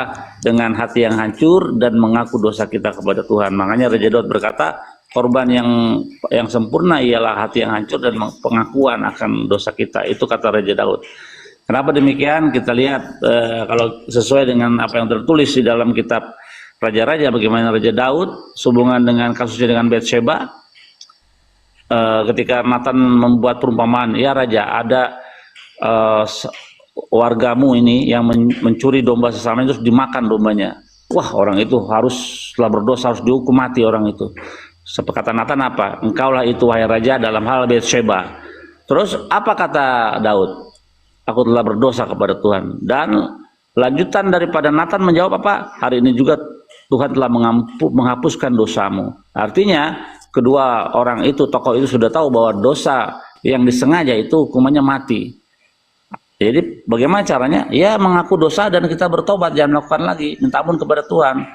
Orang Niniwe, hubungan ketika Nabi Yunus ya dikirim ke Niniwe untuk menegur bahwa akan segera dihancurkan kota Niniwe. Apa yang dilakukan oleh orang Niniwe? Mereka berpuasa dan bertobat kepada Tuhan. Apakah pakai darah? Tidak ada darah-darahan, begitu. Jadi penghapusan dosa ya murni kita bisa dapatkan lewat apa? Lewat pertobatan dan mengaku kepada Tuhan, berbicara kepada Tuhan. Makanya kalau dalam Yahudi ada doanya namanya di dalam buku Sidur, buku doa namanya korbanot. Itu semua kita lakukan apa yang ada di dalam kitab Imamat, tapi kita bacakan dengan mulut kita. Karena dalam kitab Hosea dikatakan orang Yahudi akan lama tanpa korban bakaran, tanpa imam, tanpa baju efod, sampai datang Mesiasnya nanti. Dan dikatakan lagi, ya Tuhan kiranya mulut kami sebagai ganti korban bakaran, korban sembelihan. Begitu. Jadi baik itu korban, perpuluhan itu tidak bisa dilakukan lagi sekarang karena tidak ada Beit Hamikdash atau Beit Suci, nggak ada. Nah, jadi nggak bisa lagi perpuluhan yang notabene hanya diberikan kepada orang Lewi, orang asing, anak yatim dan para janda. Ketika orang Lewi sekarang belum ada lagi, belum terkumpul, ketika Beit Suci tidak ada lagi, tapi anak yatim dan para janda akan selalu ada sampai akhir zaman. Sebaiknya teman-teman Kristen memberikan hak perpuluhan itu kepada anak yatim, karena anak yatim akan selalu berada bersama kita. Begitu kurang lebih. Ya, itu jawabannya. Kalau boleh disimpulkan berarti Bang Billy secara pengajarannya ada irisan dengan Muslim ya. Kalau bicara kurban itu dalam Islam kan ada namanya, dari kata-kata kurban tuh dari kata akrob, mendekatkan diri juga ya kan. Artinya kan di sini Tuhan meminta kepada kita mengikhlaskan ada yang dari milik kita supaya diberikan kepada Tuhan, kan begitu, ya kan? Nah, cuman ya. Terus secara linguistik ya? bahasanya itu bahasa Arab. Dan iya betul. Dan memang kalau kita bicara kurban di dalam Islam pun ada kurban. Kurban itu apa? Bentuk mendekatkan diri kepada Tuhan gitu, mengorbankan milik kita supaya apa? Supaya kita tuh mengikhlaskan peribadahan kepada Dia. Kan begitu. Kan mendekatkan diri itu. Orang yang mengorbankan milik dia kepada Tuhan itu kan menunjukkan kepatuhan dan ketaatan, begitu ya. Oke. Nah, cuman silakan Bang Sabda, ada yang mau ditambah, mau ditanyakan? Masalahnya kita mau kasih slotnya buat Kristen. Silakan. Baik. Saya singkat saja. Setelah itu saya di bawah, saya nyimak saja. Saya ingin bertanya kepada Bang Billy atau Bang Goto, tapi Bang Billy yang punya otoritas lah, yang punya wewenang kan. Jadi saya mau bertanya Bang Billy terkait terkait Perjanjian Lama. Kenapa Perjanjian Lama itu selalu diklaim itu kitabnya oten gitu loh, khususnya di Yesaya. Kalau itu terkait nubuatan, apa yang menjadi alasan mereka? Dan yang kedua pertanyaan saya, mengapa umat Yahudi seperti Bang Billy contohnya yang ada di Indonesia, ketika ada komunikasi, ketika ada dialog antara OTAN dengan Muslim, mereka membawa Perjanjian Lama, apakah seperti Bang Billy dan umat Yahudi yang lainnya tidak tersinggung? Itu saja Bang Billy pertanyaan saya. Terima kasih. Ya, pertama kenapa mereka letakkan perjanjian lama atau tanah itu ditempelkan dalam kitab mereka? Karena mereka tidak berdaya tanpa kitab tanah. Klaim-klaim di dalam kitab Matius, Markus, Lukas dan sampai ke sananya itu selalu menukil dari perjanjian lama, misalnya tentang Immanuel dalam kitab Matius. Kitab Immanuel itu tidak ada hubungannya dengan narasi cerita, teks dan konteks yang ada di kitab Yesaya 7. Immanuel dalam Yesaya 7 bercerita soal perang antara satu raja, Raja Ahaz yaitu Raja Yehuda, melawan dua raja yang mengepung Yerusalem untuk menghancurkannya. Siapa? Raja Pekah bin Remalia dan Raja Retsin. Kedua raja ini bersepakat untuk menghancurkan. Nah, Tuhan memberikan assurance atau jaminan Immanuel, Tuhan beserta kita. Kita di sini yaitu Yehuda, Ahaz dengan rakyatnya. Kita lihat dua raja yang disebut sebagai puntung api oleh Tuhan akhirnya binasa. Di mana? Di dalam kitab 2 Raja 15 dan 16 itu. 2 Raja 15, 2 Raja itu menjelaskan bahwa kedua raja ini akhirnya mati oleh kekuatan dari Assyria yang dibawa oleh Tuhan sebagai kepanjangan otoritas Tuhan untuk menghancurkan dua raja ini. Nama raja Tiglat-Pileser ketiga. Maka selesai nubuatan, selesai, Tuhan beserta kita, beserta Yehuda, tidak beserta dengan orang Kristen. Nah, jadi gini, diambil idenya, maknanya diganti dengan makna baru. Selalu begitu, termasuk di dalam Tuhan-Tuhan yang lain. Tanggal 25 Desember Tuhan-Tuhan yang lain tahun 500 sebelum Masehi ada, diambil idenya, diambil tokohnya, diganti dengan makna baru, maknanya dirubah. Gitu. Jadi selalu begitu polanya. Diadopsi idenya, baru maknanya diubah dengan makna baru. Kerjaan siapa? Persis kata Bang Goto tadi, bapak-bapak gereja, begitu. Jadi begitu. Baik Bang, terima kasih, itu saja. Oke, saya permisi, saya turun di bawah saja. Assalamualaikum warahmatullahi wabarakatuh. Waalaikumsalam warahmatullahi wabarakatuh. Bang Bil, mau nanya dong. Sedikit ya. Saya sambung sedikit dulu. Oh ya, silakan. Bang Bil, mau nanya dong. Nanti Bang Goto lagi. Mau nanya dong. Kan kalau Judaism itu kan ibaratnya monoteismenya di bawah Islam dikit lah, 98%. Islam 100% monoteis. Benar gak sih Bang Bil kalau Judaism itu ada satu malaikat yang dituhanin dan nama malaikat adalah Metatron gitu loh. Bukan Metatron si Edwin, bukan ya. Malaikat Metatron gitu. Itu Nggak ada malaikat, nggak ada malaikat yang dituhankan. Matat itu adalah jenis malaikat. Kan ada beberapa jenis malaikat ya. Nah, itu adalah jenis siapa mereka itu? Mereka adalah yang dirubah jadi jenis adalah namanya Henok dan Nabi Elia. Nabi Elia sejak awal kehadirannya di dalam narasi cerita tanah, dia memang aslinya bukanlah manusia tapi seorang malaikat. Ya, malaikatnya jenisnya Matat. Terus namanya Sandalphon. Ini saya ngomongin deh, jadi namanya Sandalphon, namanya dia. Tapi jenisnya Matat begitu. Jadi tidak pernah dituhankan. Ya. Oke. Todaraba, makasih Bang Bil. Kalau nanti mau nanya lagi ntar ketemu dia aja di Depok laku. Lanjut Bang Goto. Ya, tadi saya lanjut sedikit ya, karena ada pertanyaan dari Bunda Sabda Langit bahwa kenapa Kristen menggunakan ya tanah Yahudi. Ya, memang betul yang dikatakan Bang Billy tadi, mereka tidak berdaya tanpa tanah Yahudi. Tapi kalau kita lihat dari sejarah, ya sebenarnya yang memvalidasi mereka itu otoritas Roma. Karena kenapa? Sebelum Masehi, bahkan sebelum Yesus lahir ya, Septuaginta itu memang sudah divalidasi oleh Raja Mesir, Kaisar Alexandria pada masa itu, ya atas permintaan beberapa kerabatnya, salah satu pustakawannya ya, kan begitu, yang bernama Demetrius. Jadi begini, kawan-kawan ya, kenapa harus mereka menggunakan tanah Yahudi? Ya, karena kalau mereka tidak gunakan tanah Yahudi, berarti gagal asimilasi mereka. Karena mereka melakukan asimilasi paksa terhadap budaya Yahudi, diambil tanah. Makanya Tanak setelah penghancuran Baik Suci kedua ya oleh Jenderal Titus itu tahun 70 Masehi itu dikanonikan ulang oleh pimpinan Dewan Sanhedrin yang bernama Yohanan bin Sake. Jadi dikanonikan ulang. Kenapa? Karena Tanak ini udah dipakai oleh beberapa komunitas. Itu yang masalah. Nah, makanya dikanonikan ulang. Beliau takut jangan sampai tanah ini ya divalidasi atau dilegitimasi oleh bapak-bapak ya, yang dikatakan pada saat itu bapak-bapak apostolos ya. Kalau kita lihat ya seperti kelompok Efedius ya, dikanonikan ulang nih sama Yohanan bin Seke. Ini maksudnya.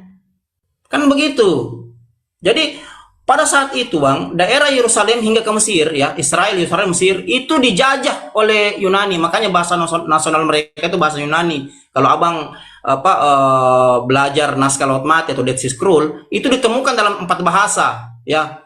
Yang pertama itu Aram, kedua Ibrani, ketiga Yunani, yang keempat Nabatin. Nabatin ini adalah bahasa Arab ya. Bahasa Arab modern aksaranya dari aksara Nabatin. Nabatin ini adalah suku Arab kuno.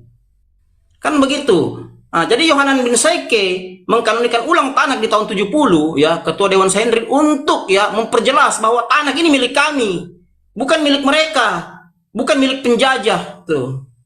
Tapi tidak berdaya pada masa itu.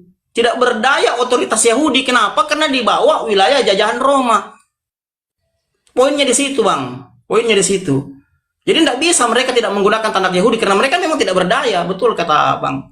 Karena kapan dia tidak gunakan itu berarti tidak ada dewa baru mereka, tidak ada Paulus, tidak ada Yesus, kan begitu. Karena semuanya hidup dalam budaya Yahudi. Betul, betul. Nah itu poinnya dari saya. Satu lagi yang secara letter tertulis, keselamatan mereka datang dari bangsa Yahudi. Bukan orang Yahudi. Kalau orang Yahudi satu orang, bangsa Yahudi keselamatannya. Nah, begitu. Jadi bagaimana caranya, ya kan? Ya begitulah. Jadi idenya diambil, diganti dengan makna baru, Immanuel. Maknanya kan beda, tapi diambil mereka, maknanya diganti, disematkan kepada Yesus. Immanuel, Tuhan beserta kita. Semua orang yang beriman kepada Yesus ada Immanuel, Tuhan beserta kita. Padahal nggak ada kitab Yesaya 7 itu Immanuel hubungannya dengan tadi Bang. Gimana Bang? Katakan dimanipulasi. Itu yang saya katakan tadi, dimanipulasi. Iya. Dimanipulasi paksa, dimanipulasi, diambil baru diganti. Kan begitu. Yang lebih keramat lagi, dikit lagi Bang Diat, dikit lagi. Iya, silakan. Ini ada tamu yang lebih keramat lagi, yang dimanipulasi lagi itu adalah kata Yahweh dan Yod-Heh-Vav-Veh itu. Itu lebih parah dimanipulasinya. Padahal itu keramat loh, dua itu. Betul nggak Bang Bill? Tanya Bang Bill Yahweh itu. Zaman sekarang ini sudah banyak Kristen-Kristen yang mencoba kembali ke akar Yahudi, tapi salah akar ya. Akar bahar jadi. Makanya kenapa? Waduh, mantap. Makanya kenapa kok kata Yahweh sama Yod-Heh-Vav-Veh itu dimanipulasi sama mereka. Jadi ya itulah. Di karang-karang gitu loh. Jadi orang-orang Kristen sudah mereka mencari kebenaran. Mereka nggak percaya, nggak pede dengan apa yang sudah mereka imani selama ini. Makanya mereka mencari. Makanya ada yang mualaf, ya, which is better lah, lebih bagus. Jadi mualaf atau mereka paling nggak jadi mesianik. Itu jembatan memang. Awalnya gitu. Dari mesianik dulu, baru nanti bisa ke ortodok. Biasanya begitu. Kenapa? Karena mereka sudah mulai menggali, nama Tuhan bukan Allah ini. Ada kan kayak Mikana gitu kan, sama yang lain-lainnya. Namanya Yahweh, ternyata jatuh ke mulut singa. Dari mulut buaya jatuh ke mulut singa. Di dalam tradisi Yahudi, bahkan dalam Torah, dalam kitab Imamat 24 ayat 11, Musa pernah menyebut nama Tuhan dengan sebutan Hashem. Itulah alasan kenapa orang Yahudi mengganti nama Yahweh ketika dia melihatnya, karena takut melanggar perintah ketiga, jangan menyebut nama Hashem dengan sembarangan. Akhirnya kita ketika melihat Yahweh, kita menyebutnya dengan Hashem atau Adonai. Nah, Yahweh itu tidak pernah diajarkan. Mungkin Bang Goto tahu nih sejarah Yahweh. Coba silakan Bang Goto. Ya, jadi begini kawan-kawan ya. Yang dikatakan Bang Billy itu betul ya. Yang betul itu Hashem, Adonai, Elohim ya. Nama Yahweh itu, saya mohon maaf ya, menurut pandangan Yahudi, sebelum saya lanjut mungkin menjelaskan sedikit sejarahnya. Apakah Bang Billy mengakui Yahweh itu Tuhan Yahudi? Salah. Enggak, Ose Shalom. Benar ya? Ya, dengar itu yang dibawa Kristen, dengar. Siap. Dengar ya. Nah, dengar baik-baik kalian di bawah ya. Yahweh itu adalah nama dewa dari Pantheon Kanaan. Ya, yang disembah oleh suku Nomad. Ini dimasukkan, diasimilasi oleh Yunani ya, untuk menghancurkan sebenarnya nama Tuhan Yahudi. Dan baru diperkenalkan baik dalam Eropa Barat, Eropa Tengah, Eropa Barat itu nanti di abad-abad ke-15, kawan-kawan. Jadi ini buatan Kristen. Yahudi tidak percaya yang itu, yang begituan tidak percaya. Bisa dipahami kawan-kawannya? Bisa dipahami ya? Jadi mereka ini, ajaran mereka penuh hoax. Kan saya katakan Bible mereka hoax. Kenapa? Karena kitab Yahudi diambil, dirubah konstruksi narasinya, dirubah untuk mendirikan sekte baru. Bukan main berapa banyak konstruksi narasi dalam kitab Tanakh dirubah. Saya meneliti kitab Tanakh, ya. Saya meneliti baik. Itu banyak sekali konstruksinya, narasinya dirubah-rubah. Tuh. Coba. Dalam kitab Tanakh, Daud itu sangat dihormati oleh orang Israel. Bahkan bendera Israel sekarang pun itu bintang Daud. Tapi coba dalam budaya Kristen. Apa yang terjadi dalam budaya Kristen? Daud dihinakan sehina mungkin. Bayangkan itu. Baca 2 Samuel 12 ayat 11-12 kitab Kristen tuh. Apakah ada dalam Tanakh Yahudi? Kan tidak ada itu. Barang itu tidak ada. Kenapa bisa sampai masuk di situ? Ini bentuk-bentuk asimilasi. Gitu loh. Bentuk-bentuk asimilasi yang dilakukan oleh budaya Kristen dengan memasukkan puluhan ajaran dewa. Itu banyak sekali, Pak, ajaran dewa. Mulai dari dewa suku Nomad, dewa suku Antioquia. Abang tahu dewa Antioquia, Baal Paras tuh. Pernah belajar sejarahnya? Sampai dewa 19. Sampai dewa 19. Ya, Itu sebentar ya. Bang Billy, saya sapa dulu Jospen dan Suroto. Jospen Muslim atau Kristen? Kristen. Oke, sebentar ya. Pak Suroto Muslim atau Kristen? Izin, Assalamualaikum warahmatullahi wabarakatuh. Waalaikumsalam warahmatullahi. Ada yang mau disampaikan, Bang? Karena kita butuh slotnya buat Kristen. Dinamika Islam sudah luar biasa tinggi, melampaui apapun agama di dunia ini. Cuman di Indonesia penegakan hukum-hukumnya harus ke sana. Jadi solusinya ya nanti dulu Bang ya. Lanjut. Oke, sebentar Bang Jospen, ini supaya ini ada yang mau Anda sampaikan menanggapi tema atau tadi berbicara YHWH atau YDFAFI itu bagaimana? Iya, ada yang mau saya tanya ke Rabbi Yosef. Selamat siang Yosef, Bang Yosef. Saya mau tanya. Saya mau tanya ini tentang kalau dalam tradisi Ibrani itu Mazmur 109 ayat 1. Tapi kalau dalam Alkitab terjemahan baru itu Mazmur 110 ayat 1. Bagaimana tanggapan Yosef mengenai Mazmur 110 ayat 1 itu? Karena di situ ditulis begini. Kalau dalam Masoret teks ya, dia tulis begini.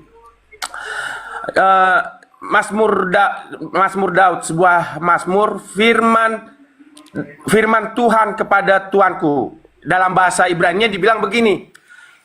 Le David Mismor Neum Yahweh 110 bukan 119, salah. Woi, salah. 110 ayat 1. Neum Hashem Ladoni. Iya, Neum Yahweh Ladoni.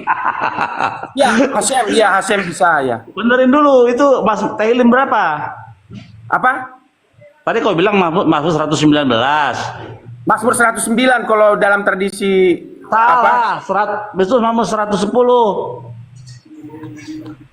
Tapi kalau dalam Alkitab Mazmur 110 ayat 1. Lah emang benar. Terus di dalam tanah juga sama. Oh sama, oke lah. Maksud saya ingin tanya begini.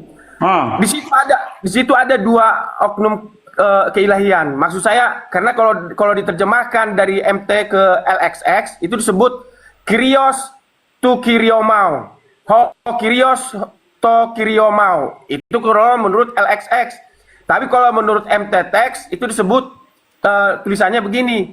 Neum Yahweh la Adoni. Kira-kira bagaimana itu menurut Yosef? Ya, itu kita lihat Raja Daud kan seorang penulis lagu syair, ya. Setiap penulis syair itu punya inspirasi. Nah, hal yang ditulis oleh Raja Daud itu bukanlah hal yang baru. Neum Hashem Ladoni. Siapa yang disebut Ladoni di dalam seluruh kitab Tanakh itu adalah Abraham. Siapa musuh-musuhnya yang dibilang aku akan menaruh musuh-musuhmu di bawah kakimu, itu adalah Amrapel dan sekutunya. Jadi itu berbicara soal Abraham, begitu. Yang disebut Ladoni. Kalau nggak percaya, kita lihat di dalam kitab Kejadian. Tunggu bentar. Oh.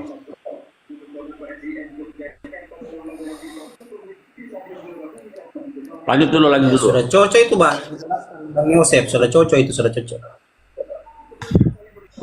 Oke, kita lihat ya.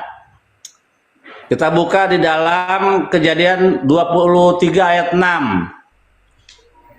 Nah, coba kau baca Kejadian 23 ayat 6.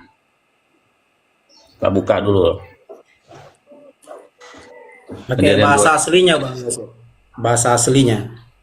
Coba kau baca, bisa. Bahasa Indonesia saya belum ada bahasa itunya. Shemainu Adoni, tuh Nisi Elohim, tuh. Jadi yang disebut Adoni, Ladoni di dalam seluruh kitab Tanakh itu merujuk kepada teks dan konteks dalam kitab Mazmur 10 itu merujuk kepada Abraham. Abraham tidak berperang dengan kekuatannya. Siapa yang berperang bagi Abraham? Tuhan, Hakados Baruchu. Siapa musuh-musuhnya? Amrapel dan sekutunya. Maka itu bukanlah sebuah nubuatan, tapi sebuah cerita tentang hal yang telah terjadi di masa lalu. Bahwa Tuhan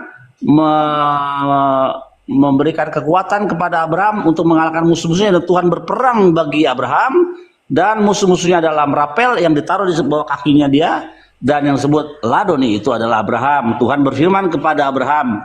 Dari mana dalil ayatnya? Kejadian 23 ayat 6. Maka selesailah, itu tidak ditujukan kepada siapa-siapa selain daripada Abraham Avinu. Lanjut. Baguslah. Kalau memang itu adalah Abraham, tapi mengapa dalam ayat 4 dikatakan Tuhan telah bersumpah ia tidak akan menyesal, engkau adalah imam untuk selama-lamanya menurut Melkisedek. Padahal dalam ayat 1 itu Adoni itu untuk Abraham. Abraham kalau dalam kitab Kejadian. Pertanyaannya nyambung. Pertanyaan yang pintar dan menyambung ini. Kenapa demikian? Karena keimamatan Melkisedek telah berpindah kepada Abraham. Kenapa? Menurut daftar Melkisedek. Coba kau baca. Kalau imam selama-lamanya, ya Abraham menurut daftar Melkisedek. Kenapa? Karena Melkisedek salah memberkati. Dia memberkati Abraham ketimbang Tuhan. Para ulama, para hakam menekankan bahwa Melkisedek ini salah karena dia memberkati. Kita lihat Kejadian 14, Melkisedek memberkati Abraham dulu, baru Tuhan. Bagaimana mungkin seorang hamba diberkati dulu, dipuji dulu, baru tuannya? Nggak mungkin. Pasti tuannya dulu dipuji, baru hambanya. Ini sebuah kesalahan. Makanya keimamatan Melkisedek berpindah kepada Abraham dan keturunannya.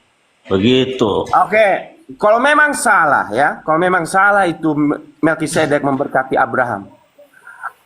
Kan dia datang dia memberkati Abraham pasti dengan tuntunan Roh Kudus atau tuntunan Hashem. Kalau begitu mengapa salah? Dalam hal apa salah? Salah dong. Sekarang gini, seorang budak masa diberkati dulu baru tuannya. Kau baca dalam Kejadian 14 itu bahwa Melkisedek memberkati Abraham, diberkatilah Abraham. Ya, baru habis itu diberkatilah Hashem, YHWH. Itu sebuah kesalahan. Makanya keimamannya berpindah kepada Melkisedek. Kalau imam selama-lamanya menurut perkataan Melkisedek. Kenapa? Karena Melkisedek salah berkata. Oke, kalau saya baca dalam Kejadian 14 ayat 18, isi berkatnya itu begini. Melkisedek Raja Salem membawa roti dan anggur. Dia seorang imam Allah yang Maha Tinggi. Lalu ia memberkati Abram, katanya, diberkatilah kiranya Abram oleh Allah yang Maha Tinggi, pencipta langit dan bumi. Dan terpujilah Allah yang Maha Tinggi yang telah menyerahkan musuhmu ke tanganmu. Dan apa dia salah? Nggak ada salah di situ kalimat-kalimatnya itu. Dia memberkati Tuhan dulu apa Abraham duluan? Dia memberkati Abraham dulu. Diberkatilah kiranya Abraham oleh.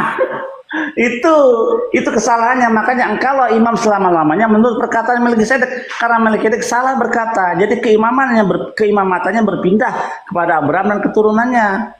Begitu. Sekarang saya tanya, siapa yang memberikan persepuluhan kepada siapa yang memberikan persepuluhan? Abraham atau Melkisedek? Abraham kepada Melkisedek kasih persepuluhan. Nanti ya. Belum ambil uang. Nanti ya, belum ambil uang. Gimana? Kalau dalam ayat 20 dibilang begini, lalu Abraham memberikan kepadanya 1/10 dari semuanya kepada Melkisedek. Itulah kesalahan terjemahan. Ma'asyer Mikol, di situ Ma'asyer Mikol bercerita soal perpuluhan yang diberikan bukan kepada bukan dari apa tulisannya itu, dari kamu apa? Yang memberikan persepuluhan itu Melkisedek kepada Abraham, bukan Abraham kepada Melkisedek. Salah itu. Dari Abraham kepada Melkisedek. Terbalik dari Melkisedek kepada Abraham, seharusnya begitu. Ma'asyer Mikol. Belum ya, nanti ya. Aku belum ambil uang. Terbalik bang, itu saya katakan Bible hoax tuh, banyak itu bang, lebih dari 31.000 ayat, itu 10.000 lebih hoax. Iya, jadi itu nggak ada memberikan persembahan kepadanya. Ma'asyer Mikol itu merujuk kepada Melkisedek yang memberikan kepada Abraham. Jadi kalau imam selama-lamanya menurut bukan peraturan, menurut dafar Melkisedek, menurut perkataan Melkisedek. Kenapa? Ya karena Melkisedek terbalik memberkati Abraham dulu, makanya imamatnya berpindah kepada Abraham dan keturunannya. Itu nanti akan jadi Lewi, begitu. Jadi harus kita pahami, Melkisedek itu bukan tidak berayah dan tidak beribu, itu ajaran yang salah. Melkisedek itu punya hari, dan berakhir harinya. Siapa Melkisedek? Itu adalah Shem, anaknya Noah. Itu. Ya, Kristen yang menerjemahkannya salah-salah bang. Saya katakan hoax. Saya punya data lebih 10.000 bang. Makanya tidak berani mereka menghadapi saya. Jadi memang sudah benar orang Kristen belajar Torah, jangan dari pendeta, pasti salah. Belajar kepada konstruksi narasinya dirubah-rubah. Makanya kan di dalam kitab Zakaria, 10 orang dari 10 bangsa-bangsa akan memegang erat-erat punca jubah orang Yahudi dan berkata, aku ingin ikut dengan engkau karena kami tahu Tuhan ada padamu. Jadi bukan orang Yahudi yang akan belajar kebenaran kepada orang Kristen, tapi sebaliknya orang Kristen yang akan belajar Taurat kebenaran kepada orang Yahudi. Iya, ini kebalik. Secara tekstual mereka kalah memahami. Bisa baca nggak bisa, ya sudah clear. Kalau nggak bisa baca Torah, berarti kamu nggak punya knowledge Torah. Gitu. Kalau cuma baca terjemahan ya 6.000 kesalahan, silakan saja. Wah, bukan 6.000 bang, lebih 10.000 itu. Itu Jonathan Purnomo versi BMPT KKI. 10.000 itu. Bayangkan. Saya pernah bilang dalam Bible itu mulai dari Tuhan Yahudi sampai rasul-rasulnya dihinakan. Nabi-nabinya dihinakan semua. Karena itu tertulis jelas dalam Bible tuh. Yang baru saja kita baca itu sudah kesalahan luar biasa tentang Melkisedek itu. Bayangkan itu. Baru satu toko, baru Melkisedek aja, belum yang lain tuh. Kan tadi menurut peraturan Melkisedek itu teksnya menurut dafar Melkisedek. Tuh, dafar tuh perkataan firman Melkisedek. Itu aja sudah salah terjemahannya. Iya, salah bang. Bayangkan itu. Bagaimana Kristen tidak tersesat? Karena dari gramatikal saja, ya dari ilmu bahasa saja sudah salah. Tuh bagaimana mau maju? Makanya mereka tidak bisa dikaji Bible mereka itu dengan ilmu pengetahuan, karena dilabrak semua. Gramatikal itu bang adalah disiplin ilmu yang paling gampang dipelajari. Kenapa? Karena kita gunakan sehari-hari. Ilmu bahasa, linguistik, pemaknaan kata-kata itu gramatikal. Tapi dirubah semua terjemahannya, konstruksi narasinya diambil, dirubah-rubah sesuai keinginan otoritas Roma dan penulis Bible. Itu yang masalah. Jadi tidak sesuai dengan fakta sejarah. Hampir setiap hari saya dapat DM dari orang Kristen ingin masuk Yahudi. Karena saya nggak punya otoritas untuk itu, Yang paling terdekat di sini ya Yakub Baruk di Manado itu. Rabi Yakub Baruk yang otoritas. Kalau saya kalau cuma untuk belajar Torah doang, boleh. Kalau untuk konversi masuk Yahudi, waduh susah, pasti ditolak dulu sama Yakub Baruk. Rabi Yakub ya, Manado, Minahasa. Iya. Tondano, spesifiknya dia di Tondano posisinya. Iya. Tondano Minahasa. Betul. Tapi Yosef, saya baca barusan di MT Text ya tentang kejadian 14 ayat 20. Di situ ditulis begini. Ayat terakhirnya ya tentang persepuluhan itu. Wa yiten lo ma'aser mikol. Udah ngomong tadi Maser Mikol, ya kan? Iya. Ma'aser mikol. Kepadanya siapa di situ? Coba kalau kita baca di dalam alur ceritanya, coba kita lihat. Tunggu ya. Kalau alurnya wayiten law itu, Coba tunggu kita lihat.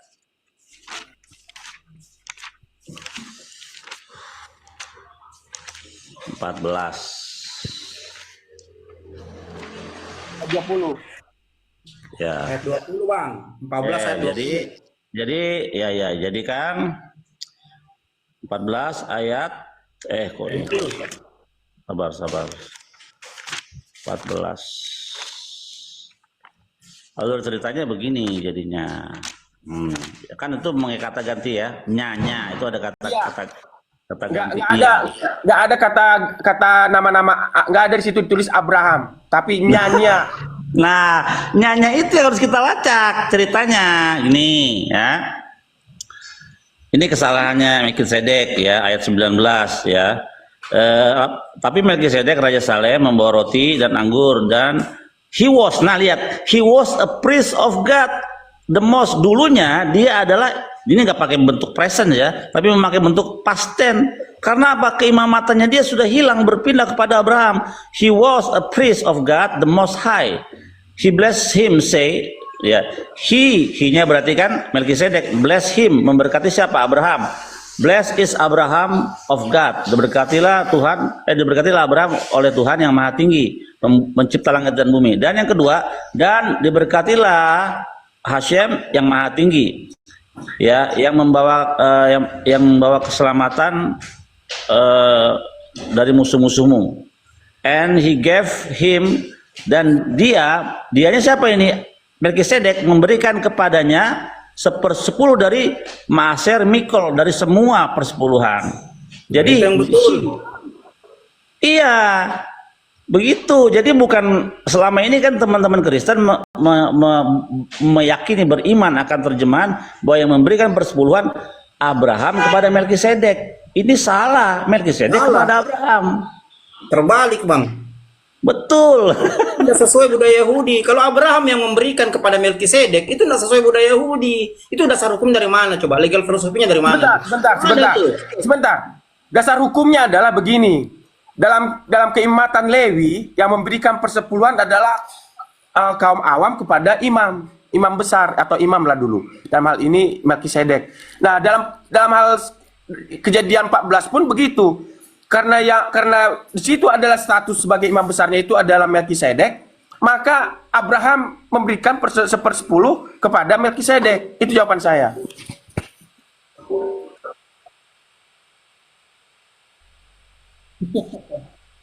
Berpindah kepada Abraham dan keturunannya nanti akan menjadi Lewi yang punya legitimasi di dalam Torah yang tertulis nanti ketika di Sinai diturunkan. Jadi jadi banyak imam ya. Yitro disebut imam Midian. Jadi imam itu banyak ya. Ada imam Hambali, imam Hanafi, segala macam banyak. Nah, imam yang ada di kitab ini bukan imam Israel, bukan imam Lewi, berbeda. Ini imam Goim, imam bangsa lain. Gitu. Jadi nggak bisa disangkut pautkan dengan Imam Lewi si Melkisedek karena dia adalah Shem, anaknya Noah. Ya, oke. Saya terima lah itu. Cuman begini, kenapa Melkisedek? Kenapa kaum awam memberikan kepada keimamatan Lewi? Karena keimamatan Lewi berdiri setelah Musa menerima Torah dari Gunung Sinai. Nah, sebelum terjadi kalau imam selama-lamanya menurut perkataan Melkisedek itu, bukan menurut peraturan. Kalau kita kembali ke gramatikal bahasanya, ke morfologinya apalagi kita mendalam, menurut dafar Melkisedek. Coba baca bahasa Ibraninya, Mazmur 110 itu. Menurut dafar Melkisedek, bukan menurut peraturan Melkisedek.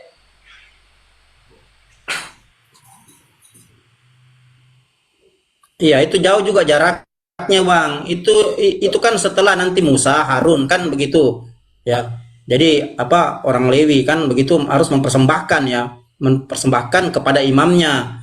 Itu jaraknya jauh sekali, Bang. Beda dengan cerita Melkisedek di Kejadian 14. Bayangkan itu. Berapa ratus tahun jaraknya itu, Bang. Iya betul, makanya tadi Musa menulis he was a priest of the most higher. Dia dulunya bukan sekarang nih atau will be, enggak, dia dulunya itu imam dari yang maha tinggi. Kenapa? Karena keimamatannya sudah berpindah. Begitu. Ini dalam ini pelajaran mendalam.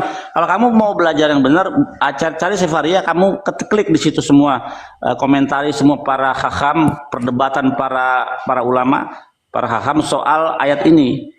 Nah, kebanyakan lagi apa urgensinya Abraham memberikan persepuluhan kepada yang menang perang itu Abraham loh.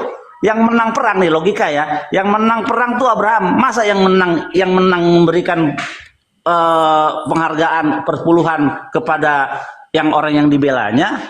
Ini Abraham membela loh. Kenapa posisi Abraham dalam posisi memberi persepuluhan kepada Melkisedek? Karena terbalik. Melkisedek Bang siapa? Bang Jonto, lanjut dulu, aku mau sembahyang, udah mau lewat ini. Iya, jadi kan begini ceritanya, Bang ya, Bang Jos ya. Jadi pada saat itu Abraham kan perang dengan Raja Klodomer, kan begitu, Bang? Toh? Nah, begitu dalam cerita Bible kau ya, Abraham berjanji untuk memberikan perpuluhan kepada Melkisedek kalau dia menang perang. Ini kan narasinya dirubah, Bang. Tadi sudah dijelaskan itu. Asli bahasa aslinya Kejadian 14:20. Dirubah ini narasinya oleh Bible Abang, penulis Bible Abang. Kalau Abang sedikit kitab Tanak enggak begitu narasinya, Bang. Kan terlalu panjang kalau kita kaji itu. Terlalu panjang. Jadi poinnya narasinya dirubah. Itu yang masalah, Bang. Kenapa sampai dirubah? Itu karena saya katakan tadi, dasarnya mengasimilasi paksa. Kalau kita mengasimilasi paksa budaya orang atau apapun itu, kita mesti merubah, Bang. Kalau nggak merubah, namanya bukan asimilasi. Sebentar, Bang Gotu. Di sini dikatakan, kalau dalam bahasa aslinya itu hanya ada kata ganti orang ketiga tunggal situ. Wayiten lawa maaser mikol. Ya, satu kata jadi begini maksud saya. Kalau dalam penafsiran ini jangan kamu campuri mengenai terjemahan ini. Karena terjemahan ini hanya mengatakan dan dia memberi kepadanya. Memang nggak ada kata Abraham situ. Cuman maksud di sini adalah dan dia memberi kepadanya. Nggak ada di sini ditambah-tambahkan oleh LAI, TB kata-kata yang lain. Hanya terjemahan baru menerjemahkan kata dia memberi itu menjadi Abraham memberi. Bukan, nggak ada lagi di luar daripada itu. Jangan kamu bawa. Ya, kalau Abraham memberi kebalik tidak itu. Dia memberi kepada Melkisedek. Jangan kau tambah-tambahkan. Jangan kau kebalik tidak. Framing yang lain. Masa orang yang menang perang, Bang, menang perang itu harus memberikan perpuluhan? Ya, oke, bagus. Itu, Bang. Dengarkan dulu. Baik. Alasan mengapa Abraham yang menang perang memberikan sepersepuluh kepada Melkisedek? Kalau kita pelajari kitab Keluaran, Imamat, Bilangan, Ulangan, dan sampai Maleaki, yang memberikan persepuluh itu adalah yang beruntung kepada imam. Dalam hal ini posisi Abraham dia menang perang, dalam hal ini dia menang perang dan menang jarahan. Dan sebagai pemenang jarahan, dia memberikan sepersepuluh kepada Melkisedek sebagai imam. Iya, tadi Abang sudah dijelaskan tadi sama Bang Yosef bahwa peristiwa itu hanya pada saat Musa ada. Tapi sebelum kejadian itu bedanya ratusan tahun, Bang. Ya, dalam budaya Yahudi ya, kejadian sebelum Musa dan sudah Musa itu berbeda alur ceritanya. imamnya berbeda. Kalau dalam apa keluaran setelahnya itu berbicara tentang Lewi, ya, tentang turunan Harun. Bisa dipahami tidak?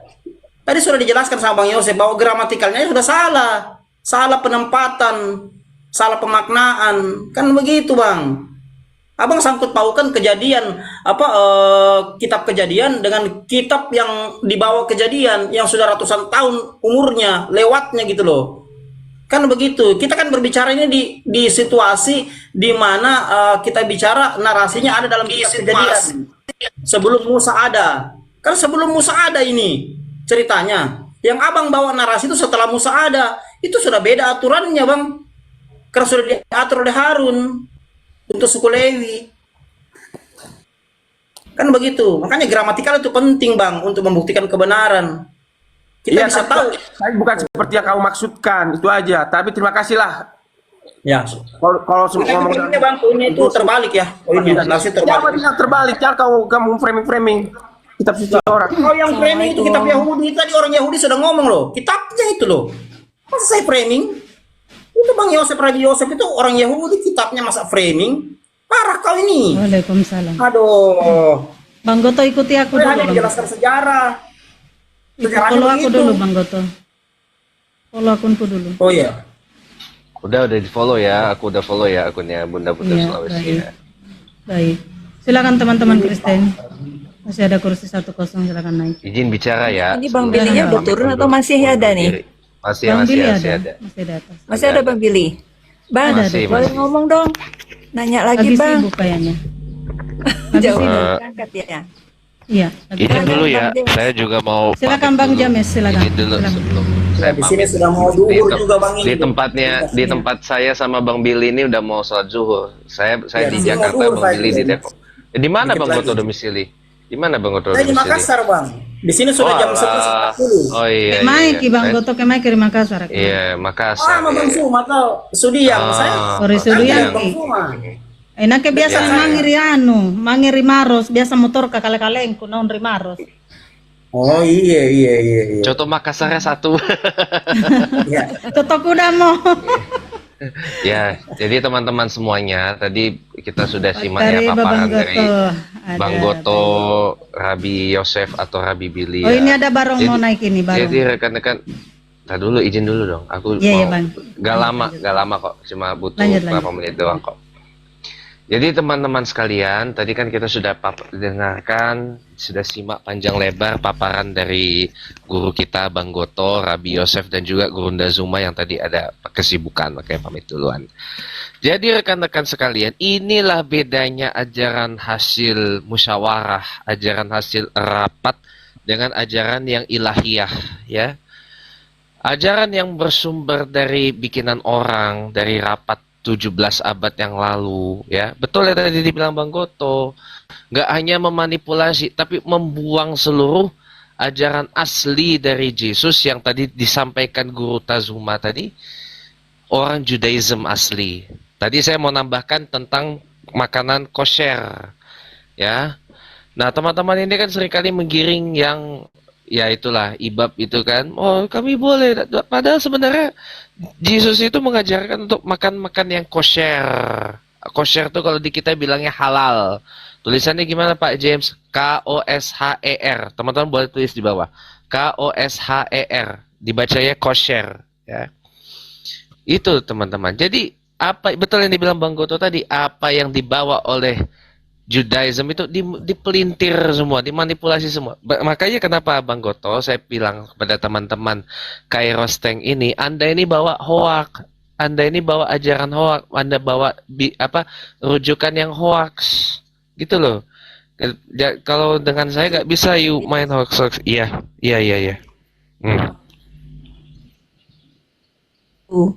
Apa Judaism itu diem aja? Ajaran mereka dipletot-pletotkan seperti itu.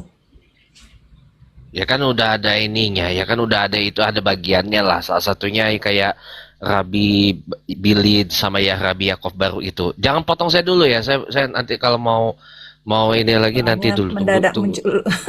Tunggu saya Lanjut. pamit dulu. Kalau mau nanti bisa japri-japri di WA yang nanti saya taruh di bio nomor WA saya. Jadi rekan-rekan sekalian ya, seperti yang saya sampaikan di tempatnya APII Jabodetabek beberapa hari yang lalu. Inilah bedanya aja, inilah yang disebut Bang Goto tadi saya simpulkan, sebuah ajaran yang berdiri di atas tradisi adat istiadat pagan Helenik. Tradisi adat istiadat pagan Helenik yang diteruskan sampai abad 21.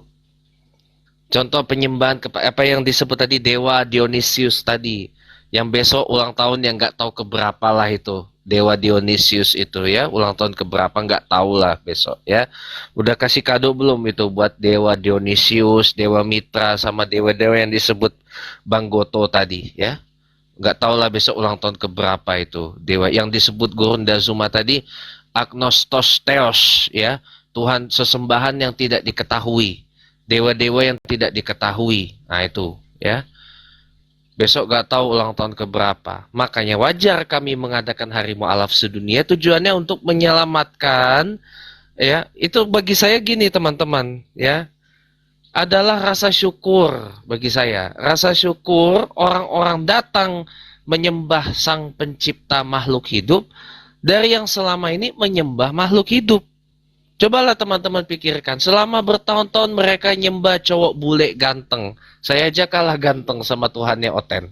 Ya, itu yang gambarnya ada di PP-nya Bung Dian tuh, Tuhannya itu yang disembah itu. Cowok bule ganteng lagi dari Eropa Tengah tuh. Lihat aja PP-nya Bung Dian tuh, guru saya.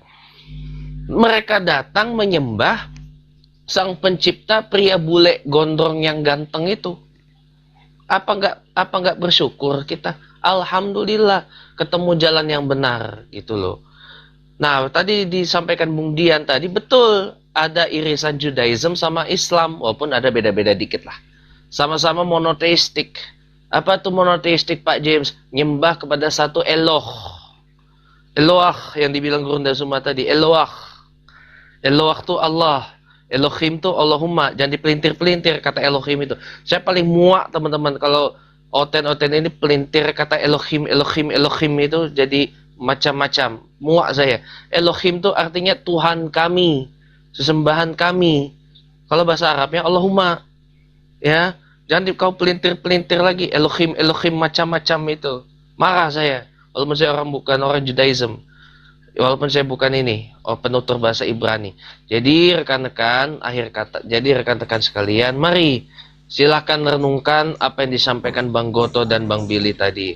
Silahkan simpulkan mana ajaran yang ilahiyah dan mana ajaran yang berdiri dari adat istiadat turun-temurun yang sampai sekarang nggak tahu mana yang disembah. Apakah masih mau menyembah Agnostos Theos atau menyembah Eloah satu-satunya, Eloahu Echad.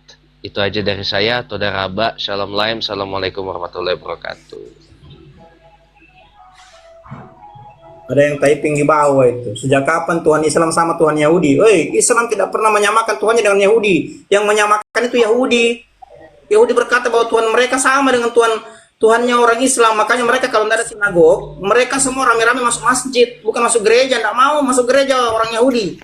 Nah, saya tambah 2 menit. Saya tambah 2 menit lah ya. Tadi kan teman-teman dengar gak kata saya? Eloah, alif lamet lamet he. Eloah, dengar nggak tadi? Boleh tulis di bawah. E-L-O-A-H. Eloah. Atau Elohim yang teman-teman sebut. Kalau dalam bahasa Arabnya apa? Eloah sama dengan alif lam lam ha. Elohim, alif lam lam ha mim. Tauhidnya sama. Cuma ada beberapa irisan yang nanti akan diuraikan lebih lanjut sama Bang Goto. Pegang aja ucapan saya. Itu aja dari saya. Saya mohon diri dulu ya, mau ada hal lain yang mau saya kerjakan. Wassalamualaikum warahmatullahi wabarakatuh. Maaf lahir batin. Waalaikumsalam warahmatullahi wabarakatuh. Selamat Hari Mu'alaf 25 Desember 2025. Ya. Saya pamit ya. Waalaikumsalam. Dekolato, ini ada yang naik. Ya, terima kasih yang sudah hadir. Ini ada Dekolato. Dekolato Muslim apa Kristen? Dekolato. Siapa namanya ini?